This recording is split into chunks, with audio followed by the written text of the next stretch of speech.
on? Hey, you okay? Welcome back to Sweet Science Boxing and MMA in Hawthorne, California. I'm Chris, your boxing enthusiast. And with me, as always, is the multifaceted creator-owner of the Sweet Science Boxing Gym, my very good friend, professional boxing coach and insider, Marco Trejo. Hey, Marco, how's it going? Hey, Chris. Good to see you. Welcome back. I'm back. We're back. I'm glad you were able to join us today. Yeah, I'm not feeling the Little best. under the weather? Yeah, I'm recovering from the flu, but Remind me not to use that microphone anytime soon. I'll try not to sneeze all over it. But yeah, I've been sick all week, and I was actually out of commission in the gym most of the week, and I've just been resting up. So, but I had to drag my ass out of bed to do this. To bring you some boxing news. Yeah, exactly. Bring everybody Glad to be here. Glad to be here with you, Chris. As always, this is the highlight. Is the highlight of the weekend, and it's a great way to finish off the weekend. And anyways, who do we got here today? Should I intro? Yeah, go ahead. All Go right. for Well, it. we got, as you know, I am an amateur coach. I do a lot of cornering and amateur fights, and we have a pretty good amateur team here. We've won Golden Gloves, Nationals, and we compete almost every weekend in what is known as LBC 33, which is the local boxing club of Southern California, and that's probably one of the most competitive amateur boxing clubs in the country. So today we have a special guest who is an official for LBC 33. Yes, Daniel Velez, welcome to the show. Sir. Welcome to the show. And it's a local boxing committee. Oh, is it? My bad. Look at it. Yeah. Southern California Association. That's kind of like what they say. There you go. My true passion though is coaching. So I coach at Jackrabbit Boxing here in Long Beach. Very nice. Down the street. Yeah, Jackrabbit's The good. east Another side of multi-talented Long man. Beach. Yeah, you do it all in the game of boxing. Well, I mean, that's how I started as a boxer. So Yeah. for me, it's like. After I've stopped boxing and then I did other things, when I came back, after I went to the military, I just started looking at boxing again, and I seen some of the guys that were around again, and I first went back to the club where I actually ended up. That was my last time that I kind of. What club was that? Eddie Herrera's boxing club in East Eddie LA. Herrera? Yeah. That was in the news recently. We won't mention that, though. Yeah, that was the club I went to. You know what? It's under news man. It has the good coach now. Yeah. Nacho Navarro. If you guys know who he is, he was an Olympian. Have you ever heard El Zurdo de Oro? Carlos Maybe. Navarro, Jose Yeah. Navarro, the Yeah. Navarro fight Yeah, family. you were talking those about guys. that. Yeah, man. Okay, So cool. they rejumped the program. After that whole whatever, and I really can't.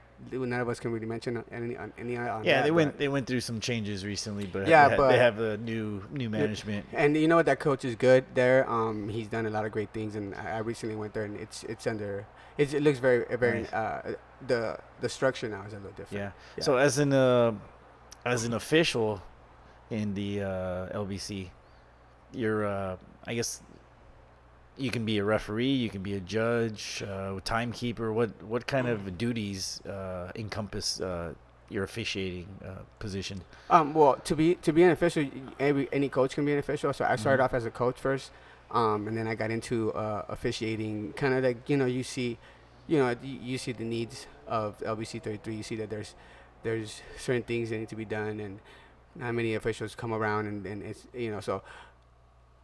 In a long story short, I started officiating kind of like that, and then the other part was I wanted to more about the knowledge base, understanding boxing on the officiating side, because I did recognize that as a boxer, as a coach, I'm just gonna look at my boxer, and naturally, I'm always gonna be on my boxer's side. But when you're looking at it as an official, you have to look at the whole totality of the fight between two fighters, and that I always thought. I knew boxing a certain way, and then when, how I'm not saying you think you know boxing, you don't know boxing, and that's how I was like, damn, I really don't know. So I started looking into everything, every aspect of. Yeah, so you get into more of the rules, how it's scored. Yeah, and then that opened up my mind a lot into. I was like, wow, like it's actually really hard to judge a fight, and it's not as easy as many people think. Yeah. And I thought, I'm like, this fool, I can do it. I can do it. It looks easy to me. Yeah, it looks easy. Most of the time, the They're judges not doing are it on TV though. Yeah. We're all watching TV. yeah. They're not. That's Yeah, funny. But That's you cool. mentioned That's beforehand, cool. you were kind of saying that the judges, particularly here and stuff, are more or less self-taught. Or what I would say is it's your responsibility to go and gather up that knowledge. Is that fair to say? It's probably safe to say that. I would say mainly USA Boxing does do a good job in terms of putting that information out there as best as you can. But you have to. I think it's a volunteer association. So Yeah. So I think as a part of that, I think just like as boxers need to come in to train all the time, I think coaches need to do the same thing, and officials need to do the same thing. You But kind of have to. there's clinics There's for the clinics, officials, yeah, right? yeah. Every USA Boxing has them all the time. But the thing is that the support for a lot of the stuff is, we need help. That's it. Overall in the totality. Every gym needs help. And that's what I've observed as, I've been around it since '93 as a boxer. So I've seen even since then, because I went to different gyms and I noticed, that was the deal. Well, Chris, you're probably not aware of this, but USA Boxing, I believe it was an email from the president on. He sent an email basically out to every registered member of USA Boxing, and the main topic was how to retain volunteer coaches in your gym. Because there's just a shortage of coaches to help out in the gyms, and I think it's kind of the same thing with the volunteer officials too. You know? And I think I've had several discussions with coaches and concerning that particular email and officials, because it did reach out to all the members that are coaches and registered members, as you said. And then if you read through it, it did put. That's some good suggestions. It's not necessarily suggestions. It's asking what your thoughts are. I thought that was a great idea by the president, John Brown, and I think to me it looks like there's something happening towards professionalizing, that professionalism, making it, because if you go out to the nationals, if you see how they run those shows, I'm pretty sure you've seen those. They're pretty smooth and quick, and they run fast, and they have a lot of boxers, 800 boxers. Some of these like that. I think Albuquerque had like 800 boxers that competed in that tournament, man. And I was like, and it was like smooth sailing, baby, crazy. Yeah. Two sessions. There's levels of officiating, right? So not just anybody goes and does the national type tournaments, no, you have to go to different levels, and that's why I said part of it is, and that's how I think it's structured, where you kind of have to do your part in terms of your homework. You gotta OJT. That's the only way and throughout anything that I've ever done, on the job training is what really got me to truly specialize it and master it. Yeah. And I feel that, I think that's part of, when you go to the levels, and you don't appreciate that if you're looking at it from the outside, like, whatever. But when you start doing it, you kind of start appreciating, like, man, this thing is actually very deep, and no wonder there's a lot of confusion amongst coaches. And I think we can do better as an LBC to educate our coaches. But that's I know there's talks about that happening, and trying to do it as we can. But at the same time, it's the coach's responsibility to educate themselves. Yeah, is this really the only path in the United States to becoming a professional or someone who referees professional bouts, and also and it is said that a lot of, and I don't know if you notice it, sometimes you see some of the judges that come out and referee, they're pro coaches. I mean, they're pro refs or CSAC. Or officials on the pro side, and they come out and help as well. So you see that all the time. Are they former like USA? So I mean, obviously they're. They use it as a stepping stone. That's what I meant to touch. A lot of these guys use it as a stepping stone. Some of them. Yeah. Some of them just use it as a stepping stone to learn and get into the game. They get experience in USA Boxing, and then they take that to the state level. And you can. And some of them just stay on the amateur side and go AIBA, and they get certified on that side and go to the Olympics and stuff. Can you go from, let's say, a USA Boxing official referee to one day actually refereeing in an Olympic Games? You can, and that's part. But on that side, you have to get as it stands now, and that's of course if boxing is still stays in the Olympics. you would as of now, you have to be an AIBA official and then a certain level of official before you can do it, and that's pretty high up there. Probably the because, highest, yeah. You have to have a lot of experience. Yeah, it's We know how sad that that we goes. have to put that disclaimer on it, that we even have Yeah. to say if boxing stays in the Olympics, isn't it? Right? Like, we have to Really talk great. about it That's- like that's it may not not even be in the right, man. Olympics. That's crazy. And you know what? I think a part of that problem, this is just on my side. I think my personal view is the headgear situation. I think that's turning off a lot of elite fighters they're like, you know what? Why am I gonna sit here and go They rather turn pro than get my head bashed in and get cut, and then not be able to continue in the tournament, or and I had a discussion with the president of our locale, a similar situation, and we had that discussion where a boxer, if he gets cut in a tournament, an amateur tournament, usually it's a 4 to 5 day tournament, usually 5 days, I believe, and these guys, if you get cut on day one, you're done. That Yeah, is it, exactly. man. Yeah, even if you win the fight, If you you can't win the fight, yeah, you're done, yeah, man. I've seen that. And what if you're like a Lomachenko and that happened to Lomachenko? You know what I'm saying? Yeah. And he had a headgear. You know what I'm Yeah. saying? But let's say, but these guys are. I don't blame them for wanting to go pro and say, you know what, forget the Olympics, I forget the amateurs. And I don't blame them for going. I think it's sad. I think we should really kind of see and reanalyze that in terms of, because these guys are, it's too. I don't know if that's what they wanted. Like, okay, you know, these guys are just gonna turn pro. Everybody's doing it, so you might as well just get the headgears off. And I don't know. I don't know what the rationale. I've read different things on it, but I just feel that it's still.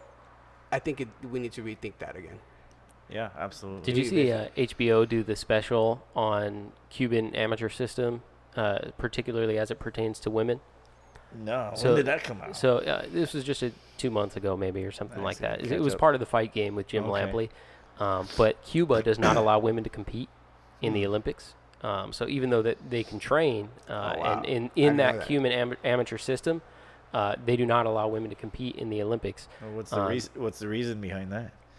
I don't know. Because the Cubans are pretty good amateur, right? They have one of the best amateur systems. Yeah, I can Yeah. imagine they'd be Hey, mopping do you the follow floor. Cuban School on Instagram? Cuban School? Yeah, every now. Yeah, those guys yeah, are check pretty- them those guys out. are pretty dope. There's actually a famous, I think one of the oldest boxing gyms in Cuba is called Rafael Trejo Boxing Gym. Are you guys related? Which that's why I don't know. Maybe I Maybe am. You We're you all pretend like related. you are. They I say- pretend like it. When they come in, you're like, you've heard of Trejo? Yeah, when I meet Cuban, when I meet like Cuban people, I say, hey, you know that Yeah. place? Think of how many medals they may be leaving on the table, though, Yeah, by exactly. not letting women compete yeah, in they- boxing. True. They'd be amazing. They, And the thing is that there's a lot, and that's good you guys said that, because there's a lot of girls that box and okay, so when I was a little boy and I remember the female boxing game kind of started coming a little bit. It was Yeah. like onesies and twosies. it was right? just starting.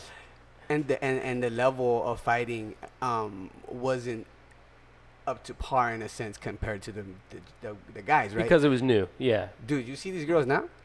They're amazing. Homie, these girls can move. I think you have one. we brought one. Yeah, Yeah, you guys like- have one? yeah, we brought one That the little other girl's day. good. All right, like She's like good. this, she got skills, and Yeah. it's like and because and I think what ended up happening was there was not many girls to fight with or spar with, so a lot of these girls only could spar with guys. Yeah. So now a lot of the girls now, and it still They're happens. tough, though, man. Dude, they're they're so tough. Yeah, like you They see beat the her, boys Roxy. up. You know Roxy, right? Roxy Verduzco. I mean, Ayana Verduzco. No. Right hood Roxy. No. Yeah, she's from Mosquera's. You know Coach Mosquera? Yeah, And yeah. Gloria. That's her. Her Oh, parents okay. are her coaches. Yeah. Okay. I think she just won the Youth Continental Okay. yesterday or a couple days Yeah. ago, or maybe today. I don't know. Yeah, I remember when we did that show at Ground Plus Boxing Gym, and we were talking to the owner there, who was a former Oh yeah, competitor. Jessica. Jessica said the same thing. She said, back in the day when she was doing it, pre-matching was key, but most of the time, Yeah. she was sparring and training with men. Yeah, because yeah. there were no. And you know what? That's still kind of like the case. case now. It's not like it's huge, but it's bigger than what it was back in the '90s. I'll tell you that much. It definitely is. The level of skill is so much better. Yeah. Well, Yeah. you know what? When you go to a boxing show, you take your fighters, you do the weigh-in, and then your fighters' name on the board, right? And they have all the weight. Usually, there's usually, even though the women's boxing is just it's like 10 to 15 guys. Yeah. So That was sort of her That's just the sentiment way too. Kind of list for Yeah. like if you have females, like other coaches would put their girl on there for sparring. But for me as a coach, what is exciting is that there isn't a lot of competition as far as like the talent pool. It's not that huge. So if you get a good female boxer, she can go far. Oh, yeah, you know, she can. you're not gonna. You might end up fighting the same girl over and over again in your district, and it'll just be your fighter and then her. Yeah, and that happens. That happens right now. There's 2 little girls that they box. fight all the time. But I mean, I see them all the time. it's a shorter road to say to the Olympics or to a national team. So I think for a coach, it's one of the best opportunities to really showcase your talent as a coach ability, and to to progress really fast. You know. Yeah. So I mean, I think we have two girls that compete. I used to train a girl over there when I was coaching at Eddie because when I came back there, but that little girl, she was talented, man. She was an athlete and she was good. I was like, man, you know, and then I ended up coming and made a decision to go to Jackrabbit because it was closer to me and it was more of a convenience thing, you know. And Jackrabbit has a good program in a sense, you know, and so that went over there, and so I lose my train of thought. Yeah, no worries, man. But I have a question about being. Surprisingly, it's never come up on the show that I can recall. But that transition from being in the amateur scene or in the professional scene as a fighter, both of you guys have fought before, into coaching. Can you guys talk a little bit about that? What is it like? Or what are some of the things that take you off guard initially going from being the fighter to being the coach or the trainer? Or is it easy because you have that experience? You know, for me, I remember my thing was not really understanding the rules, but then you're going in there and you're just like, you think you're in the fight, like you're the fighter. Yeah. So you always train like you tense up, bro, at the beginning, and I think it makes it harder when it's your son because I started with my son. Okay. So it makes it harder with your son, and you're like, so it just the stress levels just amplify. I know coaches that won't. They're good coaches, but they won't train their son because of that whole that stress level just gets so intense that it's very difficult to do it. But I think that was kind of like that caught me off guard. I thought I was like, all right, I've been in this before. As a coach, the game truly changes. You got to be able to articulate the training, and then you got to marry the language, you know, between the training and the fight. And it's crazy. At the beginning is just you're like, oh my God, what? Yeah. I don't know what would you say here? I think the most difficult thing is not being able to, you know, be in the ring. Yeah. Because if you're in because in your mind you're thinking what to do, and then you also try to give instruction and articulate what you want your fighter to do, and then it's frustrating because when it's the most obvious move to make or the most obvious like counter, but they don't have the experience or simple stuff. Yeah. But the thing is that frustrating. You as a coach and then you've been a fighter is like you start remembering like, damn, this shit's stressful. Yeah. You know, you get nervous. The fighter, is like I remember times when I was fighting. I mean, at the beginning, but you just don't. You don't hear the crowd. There's a certain point where you just operate and you just don't hear anything, and all you see is that guy in front of you, and everything slows the game down, right? But it's that level, like it just gets so crazy. So imagine a first guy going in there as a fighter, his very first fight, and he's just kind of tripping the hell out, like he has to remember everything, the jab, the man. My first fight, bro, all I did is the 1-2, man. Early fighters often do straight punches. Like for the whole minute, bro. The whole minute. No, you didn't see it. We had a guy 2 weeks ago, Pablo. He had his first fight. I think you were reffing. Probably. But all he did was throw overhand rights. Like I swear, they go on autopilot, bro. Yeah, you go on autopilot. It's not uncommon for new fighters to do straight punches.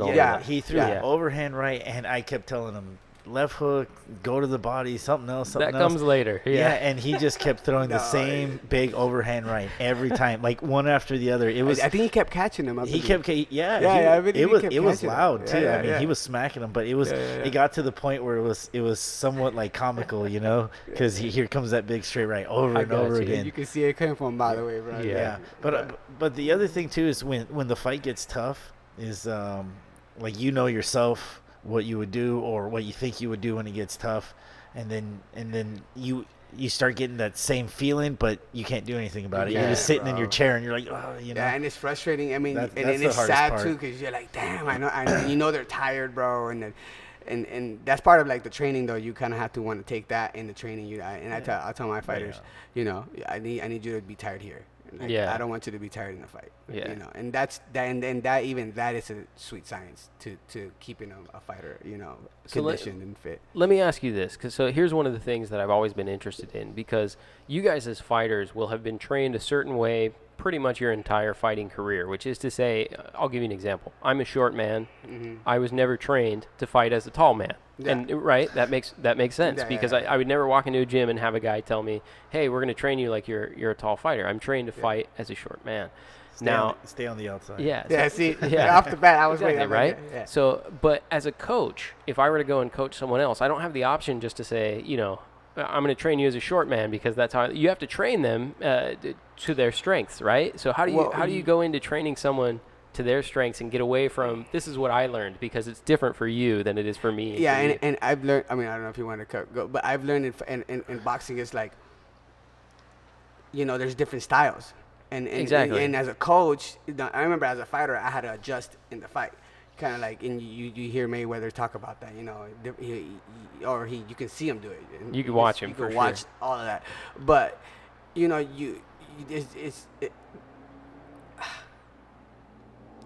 the thing is like.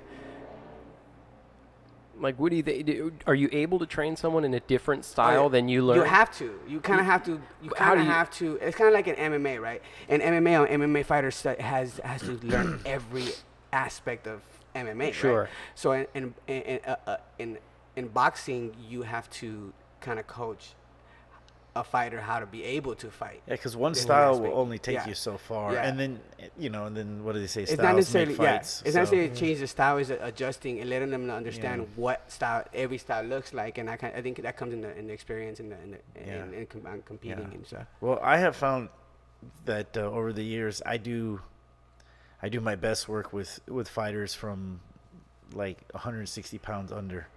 Oh, really? Yeah, I do my best work with guys that are 160 pounds under, and either my height, Yeah, or a little bit shorter. And I was gonna if ask you that. they're I was really gonna ask you that. if they're That's really crazy. tall, I just, you know, I mean, I'll give them tips. You train them how they would have beaten you. Yeah, exactly. Well, I mean, the thing is, no, I see what he's saying, and there's a coach. I can't remember. I seen him on Instagram. He stands. He has these big shoes. yeah, that's What's his name? Ismail What's his- Salas. That's what So he Linares' does. coach. Yeah. Yeah. Well, He's because got it's platform shoes. think about that though. If you're a shorter guy and you're trying to train this guy that's 6'4", And you're gonna give him bad habits to open hit lean, down, yeah. and he's gonna leave his stuff open. So it's True. That's why I'm the same way, bro. Yeah, It's I don't like easier to train anybody somebody too my height tall. or a little bit taller. That's I it. do have these mitts that are on the stick, so those work. But the thing is, you know, that Improvise. you can get being that I have lots of rounds in the ring, sparring, and then having some fights, and I think I'm still athletic. You know, I like to get creative with the mitts, and that's something that I can do more easily with a shorter fighter. Sure. Yeah. So usually, you know, the fighters like Joe, for instance, he's 130 pounds. He's starting off well. Another guy had Vaughn. We had about 30 fights. He's like 5'5". He's one of the best guys I've trained. So, yeah, I've had more success with the shorter guys. But the thing is that, and my style is more of a compact, shorter fighter. Yeah. And, You focus a lot on power. yeah, right? power, Yeah, power get shots. inside, maybe go, Yeah. go to the body, then back upstairs, and then work out the side. That doesn't always beat everybody, No. you know. Yeah. So Exactly. so then when a style beats you, like the long style, you know, or like a sharpshooter style, staying on the outside, a quick jab and the right hand, then you have to learn like, oh shit, how do I teach that? Yeah, exactly. You know, So how do you learn that? Do you go to other coaches? Well, now you can. We were just saying you can learn anything from YouTube. So I yeah, guess- YouTube. No, but not just Can I that. learn boxing coaching from YouTube? There's a legit No, question. there is. Can I learn boxing Well, from you know, YouTube? he's on. Yeah, to a certain extent. Yeah, you can learn maybe. anything to a certain extent. I don't know. You I got You don't disagree. know, You bro. disagree. I do. I think you can learn. You got to You can try learn the it. gist, you know, and then, but a lot of it comes with experience, man. You can. It's like you can shadow box all day, but if you're not hitting the bag and hitting every aspect of boxing, when you get in the ring, you're not gonna know what to do. But it's like, and at the sparring is a part of it. yeah, it's gonna be a lot of on the job training, like you said. And I feel if you do it at home, okay, yes, fine for physical fitness. That's perfect. Go ahead, because it's great. It's great. But I think if you want to do it to compete, it's better to be in the atmosphere. Yeah, I would say, Find a gym, to be fair, That's what I always say. Yeah, Find a gym. Get into the gym. if I'm gonna be fair, do I think there are things you could pick up from YouTube? Yeah, there are good drills, right? There are good drills and things like that you can pick up. But the truth is, there is no substitution for ring time. So there's, in my experience, there's no training that you can do that will prepare you for actually being in the ring and sparring with someone. Because training is you have to be in the ring. Yeah, training is designed to mimic the fight, and coaches design the training behind what the fight is going to feel like. At least Well, I think the thing with sparring is that you have to react so quick, make the right decision so quickly, and then you're under pressure. You're breathing heavy. You're I was sweating. going to say, I think there's a lot of things that people don't fully understand until they actually step in a ring and participate in a sparring match. Like, for instance, the right way to breathe. How many people have you seen hold their breath while they're, while they're exchanging? Everybody who starts. Everybody knows. And they're gassed after just a few rounds because they're not breathing properly. And it's not, no matter how many YouTube videos you watch, I don't think you'll quite understand the right way to do it until you're in the ring and doing it against someone. Yeah. So that's, but I do think it's a good source for learning drills and things like that. Like, well, I like the post-fight analytics. You get a fight, and then afterwards, there's hundreds of videos of the moves that certain people did. Switching foot, or the feints and that kind of stuff. So it's good to kind of to analyze some of the moves that the fighters did, and then you can try to mimic them. But you can't really become an expert or a master until you get in the ring and try them and see if you can do them yourselves, and then see how dangerous. Those moves are dangerous. See how there should be a disclaimer. People should put a disclaimer do not try this at home. Yeah, don't. You were talking about the Lomachenko, the sidestep. Yeah, I mean, and he has a lot, and it's timing, and I think we discussed that. It's timing. It's a lot. It's experience. And then he was a dancer. That you gotta kind of count that in there, because dancing kind of takes a certain way of doing things. Like there's timing in dancing and movement, and so I think that kind of helps him out a lot in boxing, and so those moves are super dangerous. You can expose yourself if done incorrectly. Like I would use the scenario where I remember I was playing football and I was trying the spin move, right? And if you spin before a certain point, you expose your back, and I got nailed right in the back. Boom! I was like, I was out, bro. And I was like, man. So I think about like that. Like it's all technique. Yeah, it's technique. Yeah, it's technique and timing. Like Floyd Mayweather gets popular, and then suddenly everybody wants to do the. And it's so dangerous. I've seen people. I have discussions on that. I'm like, dude, Floyd is a fighter that he knows. He has a master in defense, bro. Yeah. So you can't just walk in and do the walk shoulder roll and do that. No, but look, he does the shoulder roll, but he combines it with spatial awareness. His distance and his footwork. Yeah. Then you look at like Broner tries it, and he just walks up to you and he does it, and he doesn't move his feet. He just does a shoulder roll, and he gets clobbered every time. Dude, but you can see like people get knocked out for that. Oh yeah, all the time. You see, and there's a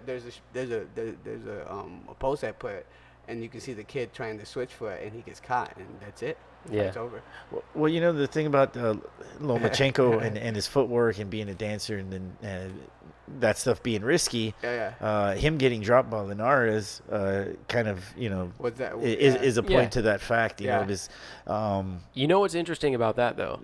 That was not him changing foot or doing anything interesting. That was a straight in shot that he took. So out of all the moves and everything that he was making, the one that he got dropped with was just him coming in there, head first. That was interesting. Yeah. But something interesting about that fight that came up this week. So Lomachenko, it turns out, had torn something in his shoulder in the second round against Jorge Linares. So he was just down the street at Cedars having surgery on his arm. He's not going to make the August 25th bout at the Forum anymore, although he will probably fight again this year. But he just had a surgery on his shoulder because he tore it in the second round That's crazy. against Jorge Linares. And So what do you think about that? Didn't he get better as the fight went on? With the exception of the Yeah. knockdown, I suppose. I but know I didn't get to see the didn't fight slow scene him down. reviews, but I seen the preview of the What? on that fight. Mm-hmm. And I was like, damn, dude, like, and then now you tell me that, I'm like, dude, that fool actually fought, like, what, 8 rounds? yeah, with Just with the torn labrum in his right And shoulder. it probably got worse throughout the fight. I'm if sure. you think about it, you know, and who knows I want to watch the whole fight and see, like, from Yeah, that if you point pick up and- anything, yeah, if he slowed down or yeah. But his ability to stop him though, man, to the body, that was clean, man. That You was can't- clean. You gotta give Clean. him that. Hey, It makes good it job. all that much No. more That was impressive, dope. though, Thank you, wasn't man. it? Linares yeah. is a badass fighter, though. He is, yeah. He's long. He's dope. He hits hard, man. So to me, it's like, wow, that's good to have it Well, on you, his resume. well, you know, it is impressive. Not, Lomachenko's already. Everybody who watches him, Yeah. best footwork in the game is Yeah. the, pound for pound. Everybody thinks he's one of the best up there. Sure. And bringing up fighters, sometimes you take them to go spar some of these top pros, some of these champions, and then you always tell these guys, he bleeds, he's human too. Yeah, But then you got guys like Lomachenko, and then also like Miguel Cotto, who tore his bicep, and then Lomachenko tears his shoulder, and then they're still finishing the fight. They're still, Yeah. I mean, but that goes that's that a goes lot back of to what we're heart, and a talking lot of about, courage. where the experience and Yeah. and how that. And then the stress level. Think about if the stress levels are crazy at the amateur level, just imagine at that level. Well, You know what I'm saying? I gotta imagine that their adrenaline has a lot to do Oh, with yeah. Yeah. it. There's a lot of adrenaline flowing through them on these Dude. big money fights with millions of people watching them. Yeah. So. Yeah, gonna be Miguel high. Cotto's was interesting too, because when he tore that bicep, do you remember what Max Kellerman said in the ring when he saw it at the end of the fight? Damn. So Miguel Cotto pointed to his bicep and was like, "I tore something here." And Max Kellerman looked at it and he goes, "That's grotesque." Yeah. It like rolled up on up. Oh, yeah, he yeah. split it? Yeah, like Split the he split the muscle and it rolled up, and he man, showed that's- Max Kellerman in the crazy. post fight, and Max Kellerman said that's grotesque. Yeah, it is. And He immediately had to go have surgery, like an emergency surgery, Yeah. but he finished the whole fight with the torn Yeah, torn that's muscle. crazy. I think he did like in the 5th round or something. I can't remember, but That's crazy. and the funny part is he was still landing left hooks. I think it was his left hook, his left that tore. I don't recall, but yeah, But he was still landing and then you punches. just keep re-injuring the whole time, Okay, and then I think of your adrenaline, you may not even know that it's that bad, so Well, you're that's true. throwing shots over and over.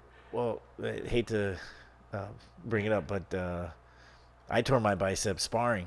Oh, shit. And, Oh, yeah, that's right. Yeah, like 3 years ago. Yeah. And I tried to continue. It hurt like hell. Yeah, you couldn't even. Yeah, move. and I couldn't You're like, continue. wow, I couldn't even. why did that hurt? I could barely So move my bad. arm after that. That's you know, crazy. so to even think that Crazy. like Miguel could finish the fight and throw punches is That's crazy. Yeah, because I couldn't even sleep that night because it was hurting so bad. Yeah. But when you tear your bicep, I mean, it's basically you don't have any more strength to like really lift anything. It's kind of just hanging there. So Yeah. man, these That's guys got a lot of crazy, dude. courage, you know. So Warriors, man, that's what they are, dude. they're total warriors. yeah, Absolutely. Warriors, bro. There's a couple other injury updates actually from this week I want to talk about with you guys. So Very the nice. first one, let's talk about Billy Joe Saunders. Okay. BJS. Yeah. So Billy Joe Saunders was scheduled to fight Martin Murray for his WBO middleweight title, which of course he's one of the titleists, or the only titleist who's not Gennady Golovkin really at this point. And he is now, for the second time, backed out of the fight with Martin Murray because of a pulled hamstring. Okay, so he's not going to take the fight with Martin Murray. The question, I think, on a lot of people's minds is, Sorry. is this quite convenient given that both Gennady Golovkin and Canelo Alvarez are presumably evaluating other opponents for that September timeframe? So both of these fighters, now it's looking like a possibility that they will not fight each other, and the biggest fight that they can make beyond that is either going to be Danny Jacobs or Billy Joe Saunders, as it's a title fight or a unification bout in the case of Triple G. So what are your suspicions there, or do you think how likely is a hamstring tear as you go through training? I think it's likely. Yeah. I think it happened in the running and the training. Yeah, I was when gonna you're say, you got to running. be doing your running. Yeah, and the sprints. Yeah. I torn a hamstring running and playing softball. And I ran from. Probably I hit, didn't warm I up hit enough. the ball. Yeah, probably. Yeah, that's what it was. And I hit the ball and I ran to first base and the stretching to the first base, that was it. I was out. I was like, what? I'm like, I've done all these crazy sports and I get hurt playing softball. You have Yeah. to warm up. You have to warm Yeah, up. dude. I'll admit I don't- something. I train in here and stuff like that, and I'll admit that the other day my daughter asked me if I could do a cartwheel, and I was like, yeah, I could do a cartwheel. So I went to do Pull one. something. Yeah, so I went to do one, and I'm like, see, I did a cartwheel, and I went in the other room and totally had like messed up my leg and my back. And so I'm like, I gotta lay down. Yeah. That's When funny. you get older, that's what happens. You have to I sit know, Pull there. the groin muscle. Exactly. You're like, hold on. So like I guess if times. that could happen to me, then Billy Joe can pull a hamstring. Yeah.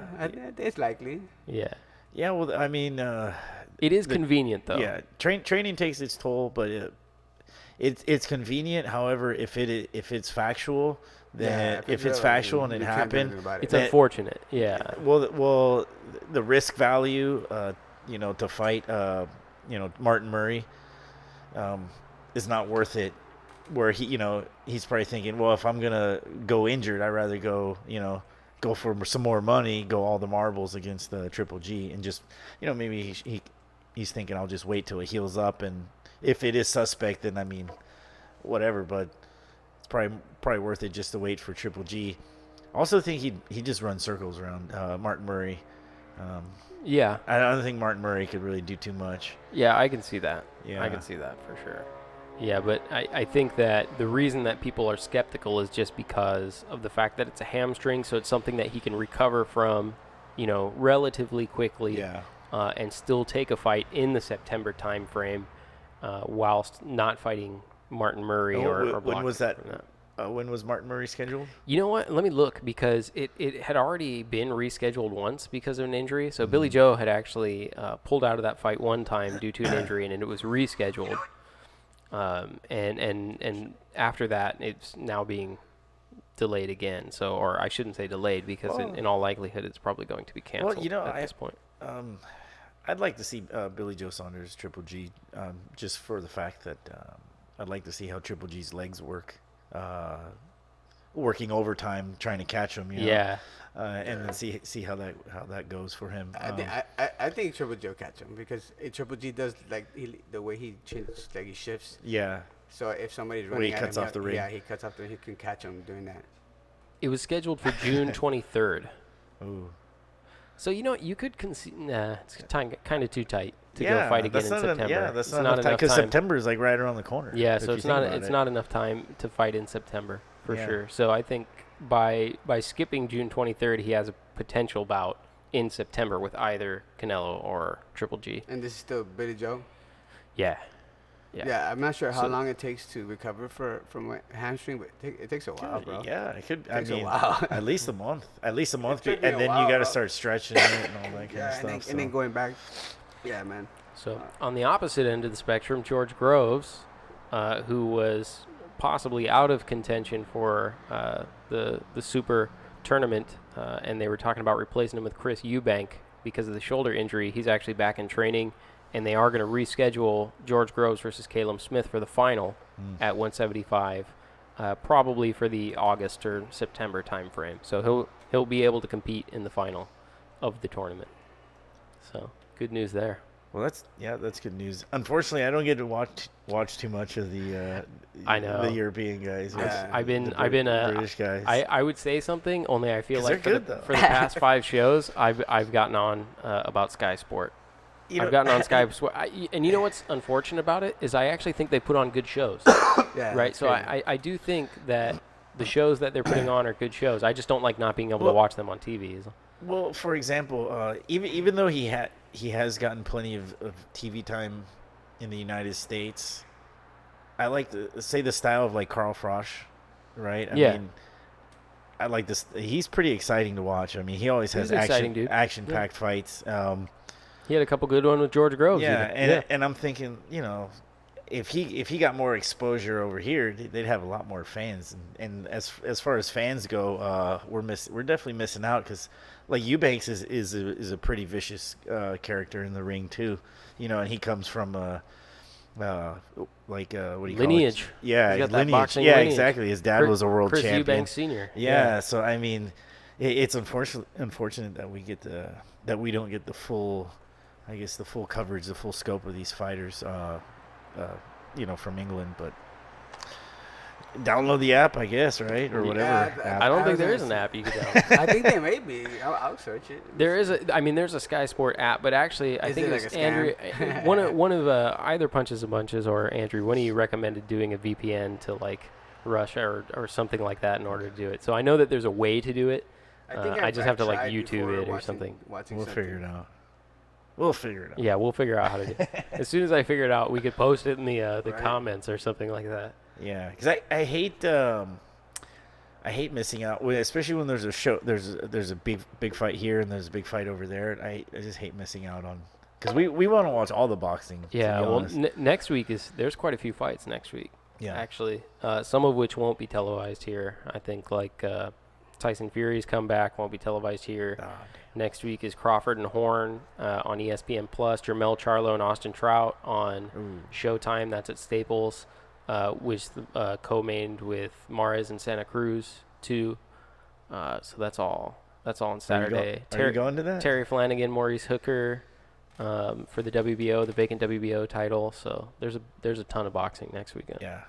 Well, there is. I'll go to it. I don't Yeah, care. there's an amateur show on the 9th, which is the same day as the Morris Santa Cruz too. Which is all those fights I just named. They're Yeah. all on the 9th. Yeah. But I'm gonna Yeah. I'm gonna try to make it. That's to the- TKO. That's the homies from TKO. Yeah. But Santa Ana. Check them out. hopefully hopefully my guys get to fight early, and then I can head to. Right. It's at Staples, right? My little Probably? boy is supposed to be It's- fighting there. Mares is at Staples. Okay. And Austin Trout and Jermell Charlo are at Staples. Co-main. I think. Man, Yeah, they're both Showtime co-main. I hope Trout has a good showing, because It's hard to envision. Yeah. I think he's. I don't want to say he's gonna get. I could see him getting knocked out, but I'd hate to see him get knocked out. He's just got a lot of miles on him now, man. Yeah, because he had. I hope he does well too, but He's a good fighter. He's a classy guy.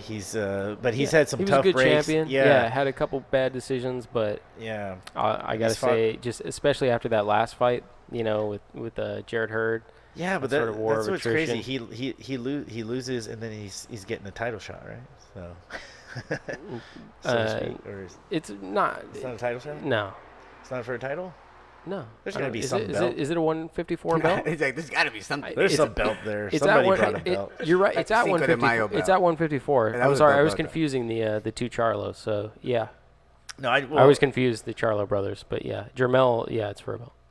Well, I'm rooting for for Trout. So I'm hoping he at least, has a good show and can go the distance. Who knows? Maybe he can upset.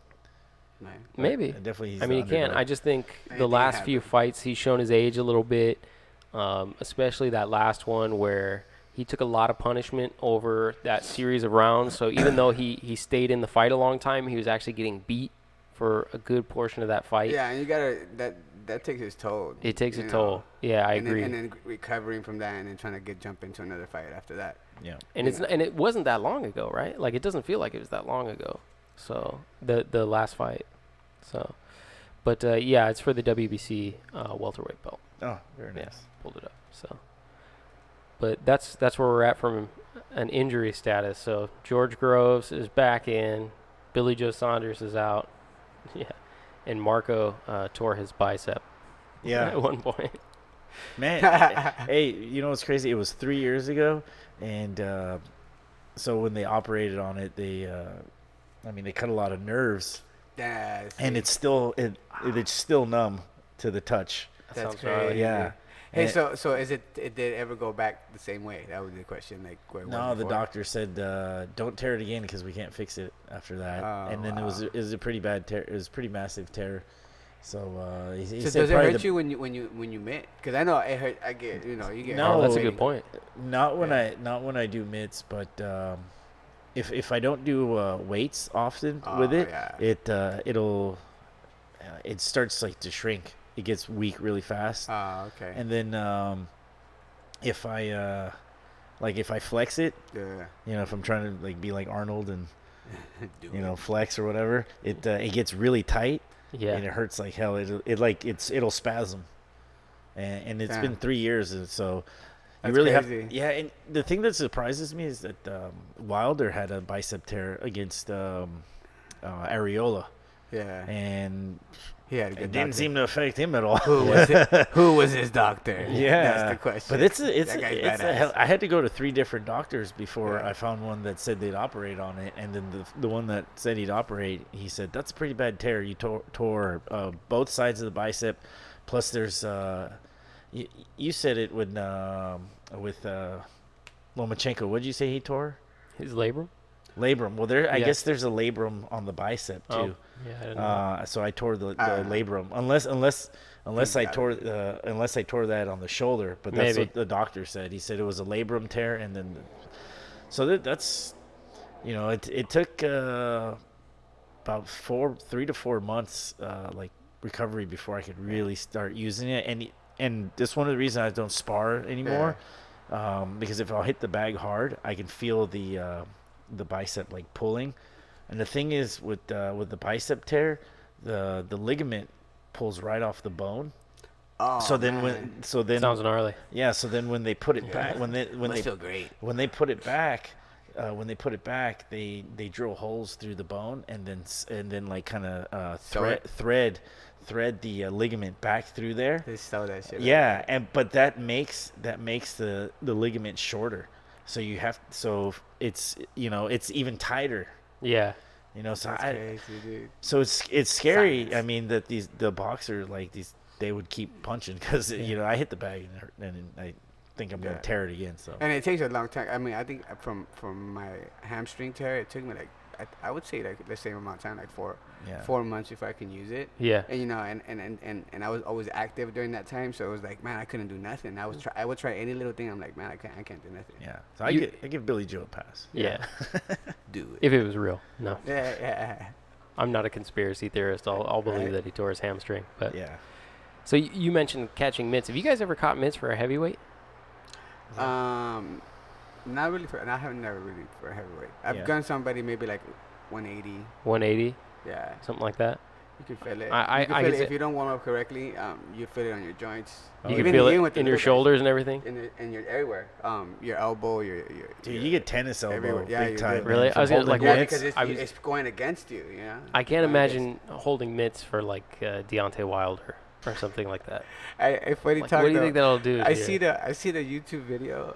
Somebody had posted it, and it was I could see it. It was just funny because you could see the coach looked like he was catching the punches in self defense, bro. Because it was just like he was just like, damn. I was like, and the guy was a heavyweight, dude. This guy was tall, bro, and the coach was tall, and so he was like, damn, dude. Like I couldn't imagine. Well, That you shit know, was hurt. I've caught mitts for heavyweights guys up to 6'6", like Dante here in our gym, and guys are like 220, 230, 250. You know, I've caught mitts Yeah. for them, and I mean you can do it, and there's a way to catch it where you Yeah. pull a little bit and it doesn't really, because the strain you usually get it on your elbow and on your shoulder. You can do it, but you just can't do it like every day. You can do it maybe once a week for You can for also a use the heavyweight. pads. There's pads that you can use. For the Yeah, the heavier mid guy. stick, the sticks. The Yeah. pads. But the Yeah. thing that you gotta watch, the one thing Body that, pad. No, I'm no, the one thing that I would say is more risky holding mitts for a heavyweight is they might miss. Because like And people you people get hit. Yeah, because people miss like hitting the mitts. Somebody asked me that like the other day. Did anybody ever hit you? I was like, yeah, it happens all the time. And The a lot of beginners, times, dude. Yeah, and a lot of times that's where the Imagine a boxing heavyweight. Yeah, that's where the boxing training comes in. As a coach, you know, you just roll with the punch. Did you see the ref take a shot the other day in the Adonis Stevenson fight? No. Oh man, I he didn't took see a that clean. fight. Oh, you didn't? Well, I just saw, look, like, just parts look of up, it. just look up that shot. But that was a good fight, The I ref heard. takes a clean shot. Did he go down? He's like, he didn't go down Was he from it. bleeding? Yeah, he's Nice. got blood and stuff like that. Did He didn't go continue? down from Did it. He continued. Oh, he's He dope. continued. Give him props. Give him props. That was funny. Hey, what's the ref's name, dude? Give him props. Yeah. Hey, We'll good job. give Good it a job, shout bro. out. Okay, so for you cats here, and I could take a crack at this too, but someone posted a comment and asked us to explain the difference between Russian style boxing, American style boxing, and Cuban style boxing. Does anybody want to take a shot at it? I think The Cuban one is more obvious one to, I guess, to kind of dissect. They move a lot. They're more like more of a pure boxer, I think. Then they worked a long time on just they're stick and move type fighters. Stick and move, use the ring. They don't really fight on the inside too much. Yeah. Use the jab a lot. Cubans traditionally come up through that Cuban amateur system, and they don't do professional fights in Cuba. They kind of have to go through. Like, you look at these cats like Luis Ortiz. Believe it, that guy. Look up his story. He had to go through a lot to come be a professional in the United States, so he could be fighting on HBO. It's kind of why you get him at an older age, even though he seems like such an experienced professional. He had to come up through that amateur system. Yeah, but now I just said that's kind of one of the reasons why the Cubans had a lot of gold medals. I would say. Yeah. I would say one of the factors, because a They're lot of those guys, amateurs. these guys were old, man, and you got our guys that usually go to like 18, 19, 20. These guys are like in their 30s, bro. Yeah, and it's because the expectation is that they're going to go to the Olympics. Yeah. They're going to win medals, Yeah. right? And when they're done with that, they're not going to turn pro. They're going to continue to fight at an amateur level and compete, because that's how they operate within Cuba. So traditionally, when you see Cubans fight, I think that's where that pure boxer experience comes from. Yeah, and that's quick why you punches hear in and out. Yeah, that's why you hear a lot of the commentators and things like that talk about the Cuban amateur system. It's a very distinct style that you can see in Cuban fighters who have had a lot of amateur experience compared to some of their competitors in America, for instance, who may go pro after 40 amateur fights or 35 amateur fights, or even fewer than that, which is not something that happens in Cuba. Yeah. So I think that's sort of one of the distinct difference. I don't know that Russian style. I wouldn't call it a Russian style. I would say there's something that's distinctly Eastern European.